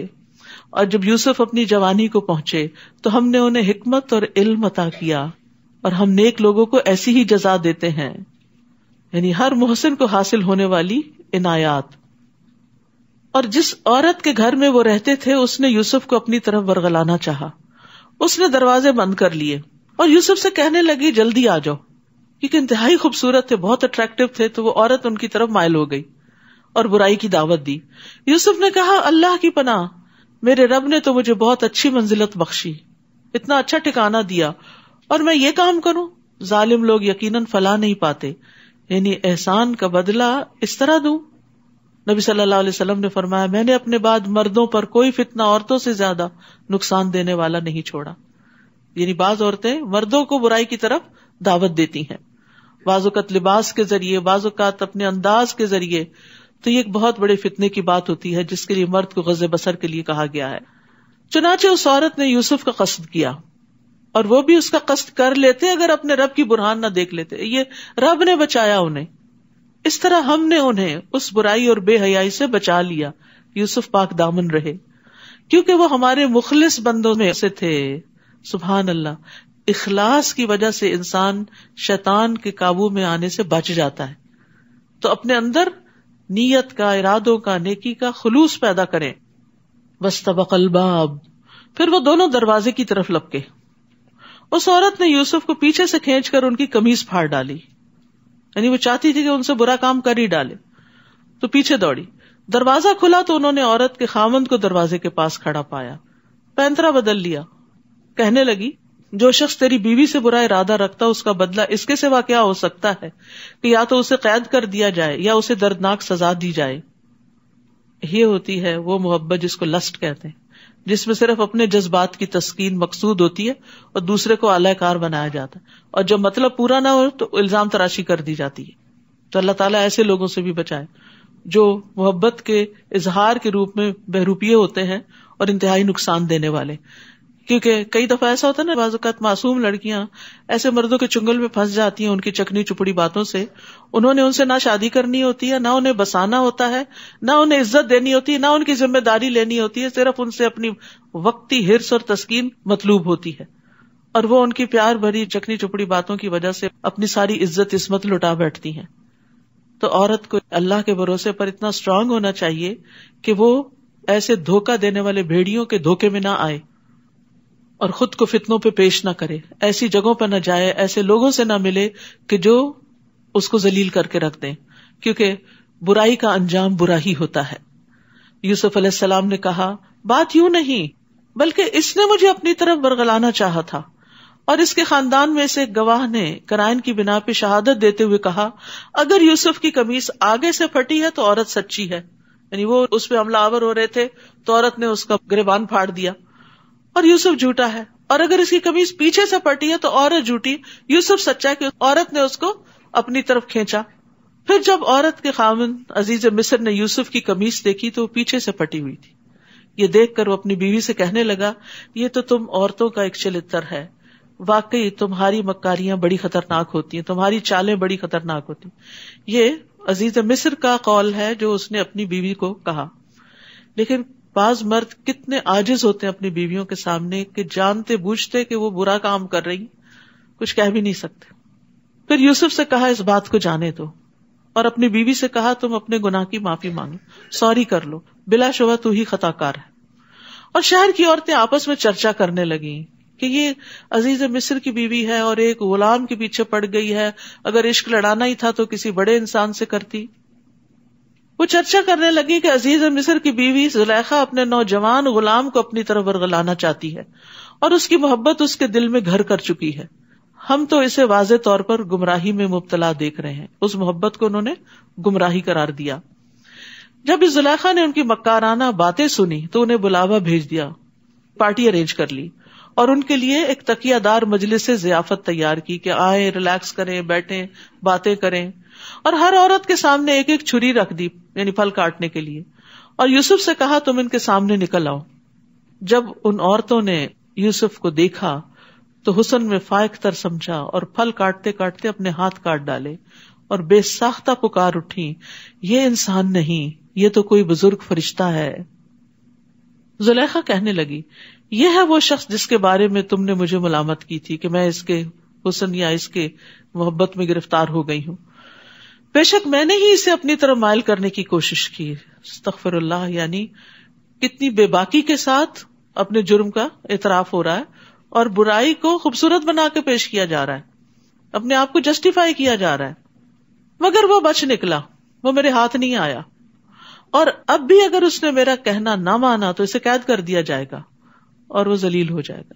یہاں پھر ایک یعنی قید کا لفظ بول دیا گیا اور پھر نتیجے میں پھر قید سامنے آ گئی۔ تو ہمیشہ منہ سے اچھے لفظ ہی نکالے ہیں۔ بعض اوقات انسان کہتا ہے یہ نہیں کرو گے تو یہ ہو جائے گا، اور وہ وہی ہو جاتا ہے۔ یوسف نے کہا، اے میرے رب، جس چیز کی طرف مجھے یہ بلا رہی ہیں اس سے تو مجھے قید ہی زیادہ پسند ہے، اور اگر تو نے ان کے مکر کو مجھ سے دور نہ رکھا تو میں ان کی طرف جھک جاؤں گا اور جاہلوں میں سے ہو جاؤں گا۔ تو یوسف علیہ السلام نے گناہوں اور نافرمانیوں کے مقابلے میں جیل اور مصیبت کو اختیار کر لیا۔ سبحان اللہ، کتنی بڑی بات تھی۔ اور اللہ تعالیٰ سے دعا کی کہ ان کے دل کو دین پہ جما دے اور اپنی اطاعت کی طرف پھیرے رکھے۔ اگرچہ ان کا ایمان پہاڑوں برابر تھا لیکن پھر بھی دعا۔ تو کبھی یہ نہ کہیں نہیں میں بہت اسٹرانگ ہوں، مجھ پہ کوئی اثر نہیں ہوتا، مجھ پہ ماحول اثر نہیں کرتا، نہیں، اللہ کی توفیق سے ہی انسان گناہوں سے بچ سکتا ہے۔ چنانچہ اس کے رب نے یوسف کی دعا قبول کر لی اور عورتوں کے مکر کو یوسف سے دور رکھا، بے شک وہ سب کچھ سننے والا جاننے والا ہے۔ تو کئی دلائل مل جانے کے بعد بھی ان لوگوں نے یہی مناسب سمجھا کہ یوسف کچھ مدت کے لیے جیل میں ڈال دیا جائے، کیونکہ اب ایک نہیں ساری عورتیں اس کی محبت میں گرفتار ہو گئی، اب فتنہ اور زیادہ پھیل گیا۔ یوسف کے ساتھ 2 اور نوجوان بھی قید خانے میں داخل ہوئے۔ ان میں سے ایک نے کہا، میں نے خواب دیکھا کہ میں شراب نچوڑ رہا ہوں، اور دوسرے نے کہا، میں نے یہ خواب دیکھا ہے کہ میں نے سر پہ روٹیاں اٹھائی ہوئی ہیں جنہیں پرندے کھا رہے ہیں۔ دونوں کہنے لگے، ہمیں اس کی تعبیر بتائیے، ہم دیکھتے ہیں آپ ایک نیک آدمی ہیں۔ سبحان اللہ، انا نراک من المحسنین۔ یوسف علیہ السلام نے کہا، جو کھانا تمہیں یہاں ملا کرتا ہے اس کے آنے سے پہلے پہلے میں تمہیں ان خوابوں کی تعبیر بتا دوں گا۔ یہ ایسا علم ہے جو میرے رب نے مجھے سکھلایا ہے۔ علم کی نسبت اللہ کی طرف کی۔ ہم کیا کرتے ہیں، بڑی محنت کی تھی میں نے اس ڈگری کے لیے۔ میں نے ان لوگوں کا دین چھوڑ دیا ہے جو اللہ پر ایمان نہیں لاتے اور آخرت کے بھی منکر ہیں۔ یاد رکھیے، واعظ اور نصیحت میں دوسرے کو بور نہیں کرنا چاہیے، مختصر ہونی چاہیے، محدود مدت کے لیے ہونی، اس کی ٹائم لمٹ ہونی چاہیے۔ 1 بجے ختم ہو جائے گی کلاس، تاکہ سب کو پتا ہو کہ اس دیر کے بعد جان چھوٹ جائے گی۔ ورنہ کیا ہوتا ہے، جو لوگ ٹائم کی پابندی نہیں کرتے، دیر سے شروع کرتے ہیں اور پھر لمبا لے جاتے ہیں، وہ دوسروں کو دین سے، علم سے، مجلسوں سے بھگا دیتے ہیں۔ پھر کہتے ہیں لوگ نہیں آتے، لوگ خراب ہیں، اپنی خرابی بھول جاتے ہیں اور دوسروں کو بلیم کرتے ہیں۔ ابن مسعود کہتے ہیں، نبی صلی اللہ علیہ وسلم نے ہمیں نصیحت کرنے کے لیے کچھ دن مقرر کر دیے تھے، اس ڈر سے کہ ہم اکتا نہ جائیں۔ اور اسی طرح آپ نے فرمایا، آدمی کا لمبی نماز اور مختصر خطبہ اس کی سمجھداری کی علامت ہے، بس نماز لمبی کرو اور خطبہ مختصر کیا کرو۔ واتبعت ملت آبائی ابراہیم و اسحاق و یعقوب۔ اب تبلیغ کرتے ہیں اور کتنے خوبصورت انداز میں توحید کی دعوت دیتے ہیں۔ تو لوگوں کے دین کی بجائے میں نے اپنے آباء و اجداد ابراہیم، اسحاق اور یعقوب کا دین اختیار کیا ہے۔ ہمارے لیے یہ مناسب نہیں کہ ہم کسی غیر اللہ کو اللہ کا شریک بنائیں۔ ہم پر اور تمام انسانوں پر یہ اللہ کا فضل ہے، یعنی ہم شرک نہیں کرتے، لیکن اکثر لوگ اس نعمت کا شکر ادا نہیں کرتے۔ اے میرے قید کے ساتھیوں، کتنے پیار سے خطاب کر رہے ہیں، ان کو اپنا ساتھی کہہ رہے ہیں، حالانکہ وہ مسلم نہیں تھے، وہ اجنبی لوگ تھے، لیکن ان کو اپنا کہا۔ تبلیغ کرنے کے لیے، نصیحت کرنے کے لیے دوسرے کا ٹرسٹ حاصل کرنا بہت ضروری ہوتا ہے۔ بچوں کو بھی پہلے پیار سے بات کریں، پھر ان کے عیب انہیں بتائیں۔ اے میرے قید کے ساتھیوں، ذرا سوچا، کیا متفرق رب بہتر ہے یا ایک اللہ جو سب پر غالب ہے؟ سوال کرتے ہیں، یعنی بہت زیادہ حکم نہیں چلا رہے، سوال کرتے ہیں، سوچنے کا موقع دیتے ہیں۔ اللہ کے سوا جنہیں تم پوچھتے ہو وہ تو ایسے نام ہیں جو تم نے اور تمہارے آباء و اجداد نے رکھ لیے، ان کے لیے اللہ نے کوئی سند نازل نہیں کی۔ اللہ کے سوا یہاں کسی کی فرما روائی نہیں ہے، اس نے یہی حکم دیا کہ اس کے سوا کسی اور کی عبادت نہ کرو، یہی دین برحق ہے، لیکن اکثر لوگ یہ باتیں جانتے نہیں۔ تو فیصلہ ہر معاملے میں اللہ ہی کا ہوتا ہے. تو اللہ سبحانہ تعالیٰ کی سپرمیسی اور عظمت اور بڑائی کا احساس ان کے دل میں پیدا کیا, اور بس اتنی سی بات کر کے چھوڑ دیا, پیچھے نہیں پڑے. پھر کہتے ہیں اے میری قید کے ساتھیو, تم میں سے ایک تو اپنے مالک کو شراب پلائے گا. اب تعبیر بھی ساتھ ہی بتانے لگے. دوسرا تو اسے سولی پر چڑھا دیا جائے گا, اور پرندے اس کے سر کا گوشت نوچ نوچ کر کھائیں گے. جن باتوں کی حقیقت تم پوچھ رہے تھے ان کا فیصلہ ہو چکا. ان دونوں میں سے جس شخص کے بارے میں یوسف کو یقین تھا کہ وہ قید سے رہا ہونے والا ہے, اسے یوسف نے کہا اپنے مالک شاہ مصر سے میری بابت بھی ذکر کرنا, میری سفارش کر دینا کہ مجھے جیل سے نکلوا دیں. لیکن مالک کے پاس یوسف کا ذکر کرنا اسے شیطان نے بلا دیا, جس سے کہا وہ بھول گیا. چنانچہ یوسف کئی سال قید میں پڑے رہے. بعض کہتے ہیں 9 سال, بعض کہتے ہیں 14 سال. لمبی آزمائش تھی. رسول اللہ صلی اللہ علیہ وسلم فرمایا مجھے اپنے بھائی یوسف کے صبر اور کشادہ دلی پہ بڑا تعجب ہے. اللہ ان کو معاف فرمائے. ان کے پاس ایک آدمی آیا تاکہ وہ باہر نکل سکے, لیکن وہ اس وقت تک نہ نکلے جب تک ان پر جو الزام تھا اس کی وضاحت نہ کر دی گئی. اگر میں ہوتا تو دروازے کی طرف لپک پڑتا, اور اگر اذکرنی عند ربک والی بات نہ ہوتی تو وہ جیل کے اندر نہ ٹھہرتے, جبکہ وہ غیر اللہ سے پریشانی کا ازالہ چاہ رہے تھے. بعض اوقات ہم غیر اللہ کی طرف متوجہ ہوتے ہیں کہ وہ ہمیں مشکل سے نکالے. پہلے اللہ, بعد میں کوئی اور. اسباب تو اختیار کرنے ہیں, لیکن پہلی دعا اللہ سے. ایک دن بادشاہ نے اپنے درباریوں سے کہا میں نے خواب دیکھا ہے کہ 7 موٹی گائے ہیں جنہیں 7 دبلی گائے کھا رہی ہیں, اور اناج کی 7 بالیں ہری ہیں اور دوسری 7 سوکھی ہیں. اے اہل دربار, اگر تم خواب کی تعبیر بتلا سکتے ہو تو مجھے میرے خواب کی تعبیر بتاؤ. وہ کہنے لگے یہ تو پریشان سے خیالات ہیں اور ہم ایسی خوابوں کی تعبیر نہیں جانتے. ان دونوں قیدیوں میں سے جو رہا ہوا تھا اسے مدت کے بعد یوسف اور ان کا پیغام یاد آ گیا اور کہنے لگا میں تمہیں اس خواب کی تعبیر بتلاؤں گا, مجھے ذرا قید خانے میں یوسف کے پاس بھیجو. پھر وہاں جا کر اس نے یوسف سے کہا یوسف اے راست باز ساتھی, اے سچے ساتھی, ہمیں اس خواب کی تعبیر بتائیے کہ 7 موٹی گائے ہیں جنہیں 7 دبلی گائے کھا رہی ہیں, اور 7 ہری بالیں ہیں اور دوسری 7 سوکھی ہیں, تاکہ میں لوگوں کے پاس جاؤں اور انہیں بھی علم ہو جائے. اب یوسف علیہ السلام یہ نہیں کہا ذرا مجھے بتاؤ جو میں نے کام کہا تھا وہ کیا تھا کہ نہیں, وہ انہیں تعبیر بتاتے ہیں. یوسف نے کہا تم 7 سال لگاتار کھیتی باڑی کرو گے, جو کھیتی تم کاٹو اس میں سے کھانے کے لیے تھوڑا بہت اناج چھوڑ کر باقی کو بالیوں میں ہی رہنے دینا. پھر اس کے بعد 7 سال بہت سخت آئیں گے, اور جو اناج تم نے ان سالوں کے لیے پہلے سے جمع کیا ہوگا وہ سب کھا لیا جائے گا, سوائے تھوڑے سے اناج کے جو تم بیج کے لیے بچا لو گے. پھر اس کے بعد 1 سال ایسا آئے گا جس میں باران رحمت سے لوگوں کی فریاد رسی کی جائے گی, اور اس سال وہ رس نہ چھوڑیں گے, خوب بارشیں ہوں گی, تبھی پھلوں میں رس آتا ہے. بادشاہ نے جب یہ تعبیر سنی تو کہا کہ اس شخص کو میرے پاس لاؤ. مگر جب پیغام لے جانے والا یوسف کے پاس پہنچا تو انہوں نے کہا اپنے مالک شاہ مصر کے پاس واپس جاؤ اور اس سے پوچھو کہ ان عورتوں والا معاملہ کیسا ہے جنہوں نے اپنے ہاتھ کاٹ ڈالے تھے, میرا رب ان کی چالوں کو خوب جاننے والا ہے. سبحان اللہ. اتنے سال رہنے کے باوجود بھی کہا کہ پہلے میرے کردار پہ جو الزام ہے اس کی صفائی کرو. بادشاہ نے ان عورتوں کو بلا کر پوچھا وہ کیا معاملہ تھا جب تم نے یوسف کو اپنی طرف ورگلانا چاہا تھا؟ وہ بول اٹھی ہاشا للہ, ہم نے ان میں کوئی برائی نہیں دیکھی, ان میں کوئی برائی نہیں دیکھی, بے قصور جیل میں پڑے رہے. اللہ اکبر. کئی دفعہ ایسا بھی ہوتا ہے آپ کی کوئی غلطی نہیں ہوتی لیکن آپ پر الزام لگا دیا جاتا ہے. گھروں میں ہوتا ہے ایسے, بیویوں پہ الزام لگا دیا جاتا ہے, جھوٹے الزام لگا دیے جاتے ہیں اور اس کی ایک طویل سزا عورت کو بھگتنی پڑتی ہے, میکے بھیج دی جاتی ہے, سال ہر سال تک بن شوہر کے بیٹھی رہتی. پھر وقت آتا ہے کہ بری ذمہ ہوتی ہے اور دوبارہ سے خوشحال زندگی شروع ہوتی ہے. تو زندگی میں بعض اوقات انسان کے سامنے ایسی آزمائشیں آ جاتی ہیں جس کا وہ کبھی سوچ بھی نہیں سکتا, اور اس میں اس کی غلطی بھی نہیں ہوتی. اور آزمائش ہوتی یہی ہے جس میں انسان کا قصور نہ ہو, کیونکہ دوسرے تو عذاب ہوتا ہے, پنشمنٹ ہوتی. اس وقت عزیز مصر کی بیوی بول اٹھی اب تو حق ظاہر ہو ہی چکا ہے, میں نے ہی ورغلایا تھا اور وہ بالکل سچا ہے.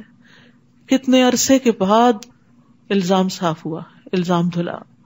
ذالک لیعلم انی لم اخنہ بالغیب وان اللہ لا یہدی کید الخائنین. اس وقت یوسف علیہ السلام نے کہا اس سے میری غرض یہ تھی کہ عزیز کو معلوم ہو جائے کہ میں نے در پردہ اس کی خیانت نہیں کی. پیغمبروں کے لیے بات بڑی اہم ہوتی ہے کہ وہ خیانت نہیں کرتے, کیونکہ انہیں لوگوں کے سامنے اللہ کی دین کی بات کرنی ہوتی ہے.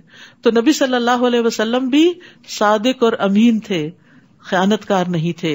وَأَنَّ اللَّهَ لَا يَهْدِي كَيْدَ الْخَائِنِينَ، اور اللہ تعالیٰ خائنوں کی چال کو کامیابی کی راہ نہیں دکھاتا، یعنی خیانت کا انجام اچھا نہیں ہوتا. وَآخِرُ دَعْوَانَا أَنِ الْحَمْدُ لِلَّهِ رَبِّ الْعَالَمِينَ. بار بار رنج و غم کی بات ہوئی تو یہ ایک چھوٹا سا کارڈ ہے جس میں سورو اور ڈسٹریس سے ریلیف کی دعائیں ہیں، یہ آپ کے لیے بہت مفید ہے. پھر اسی طرح طب نبوی کتاب ہے جس میں نبی صلی اللہ علیہ وسلم سے یا سنت سے جو طب کے نسخے معلوم ہوتے ہیں، بڑے کام کی کتاب ہے. اسے میں نے حرف پڑھا ہوا ہے اور اس سے بہت فائدہ بھی اٹھایا ہے. اسی طرح طہارت کے مسائل ایک کتاب ہے.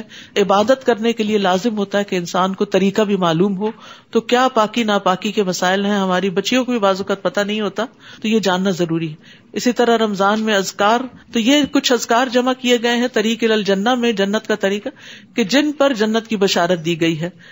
اسی طرح یہ بچوں کے لیے کچھ کتابیں ہیں، ویلکم رمضان، مائی رمضان فن بک اور پریئر ٹری، یعنی جو وہ نماز پڑھیں اس کے اوپر خود نشان لگائیں، آپ ان کو بس ایک دفعہ کام دے دیں اور پھر جتنی نمازیں ہو جائیں اس پر انعام بھی دیں. تو یہ چھوٹے بچوں کے لیے ایک اچھی ایکٹیویٹی بک ہے. جیسے آپ مسجد جاتے ہیں ان کو بھی ساتھ لے جاتے ہیں تو ان کو بھی کوئی کام دے دیں اگر چھوٹے بچے ہیں، تاکہ کلرنگ وغیرہ کرتے رہیں. اور اس کے علاوہ یہ ہے کہ اللہ سبحانہ و تعالیٰ سے خوب دعائیں کریں کہ اللہ تعالیٰ ہمارا رمضان پچھلے سارے رمضانوں سے زیادہ خیر و برکت والا کر دے. سبحانک اللہم و بحمدک، اشہد ان لا الہ الا انت، استغفرک و اتوب الیک. السلام علیکم و رحمۃ اللہ وبرکاتہ.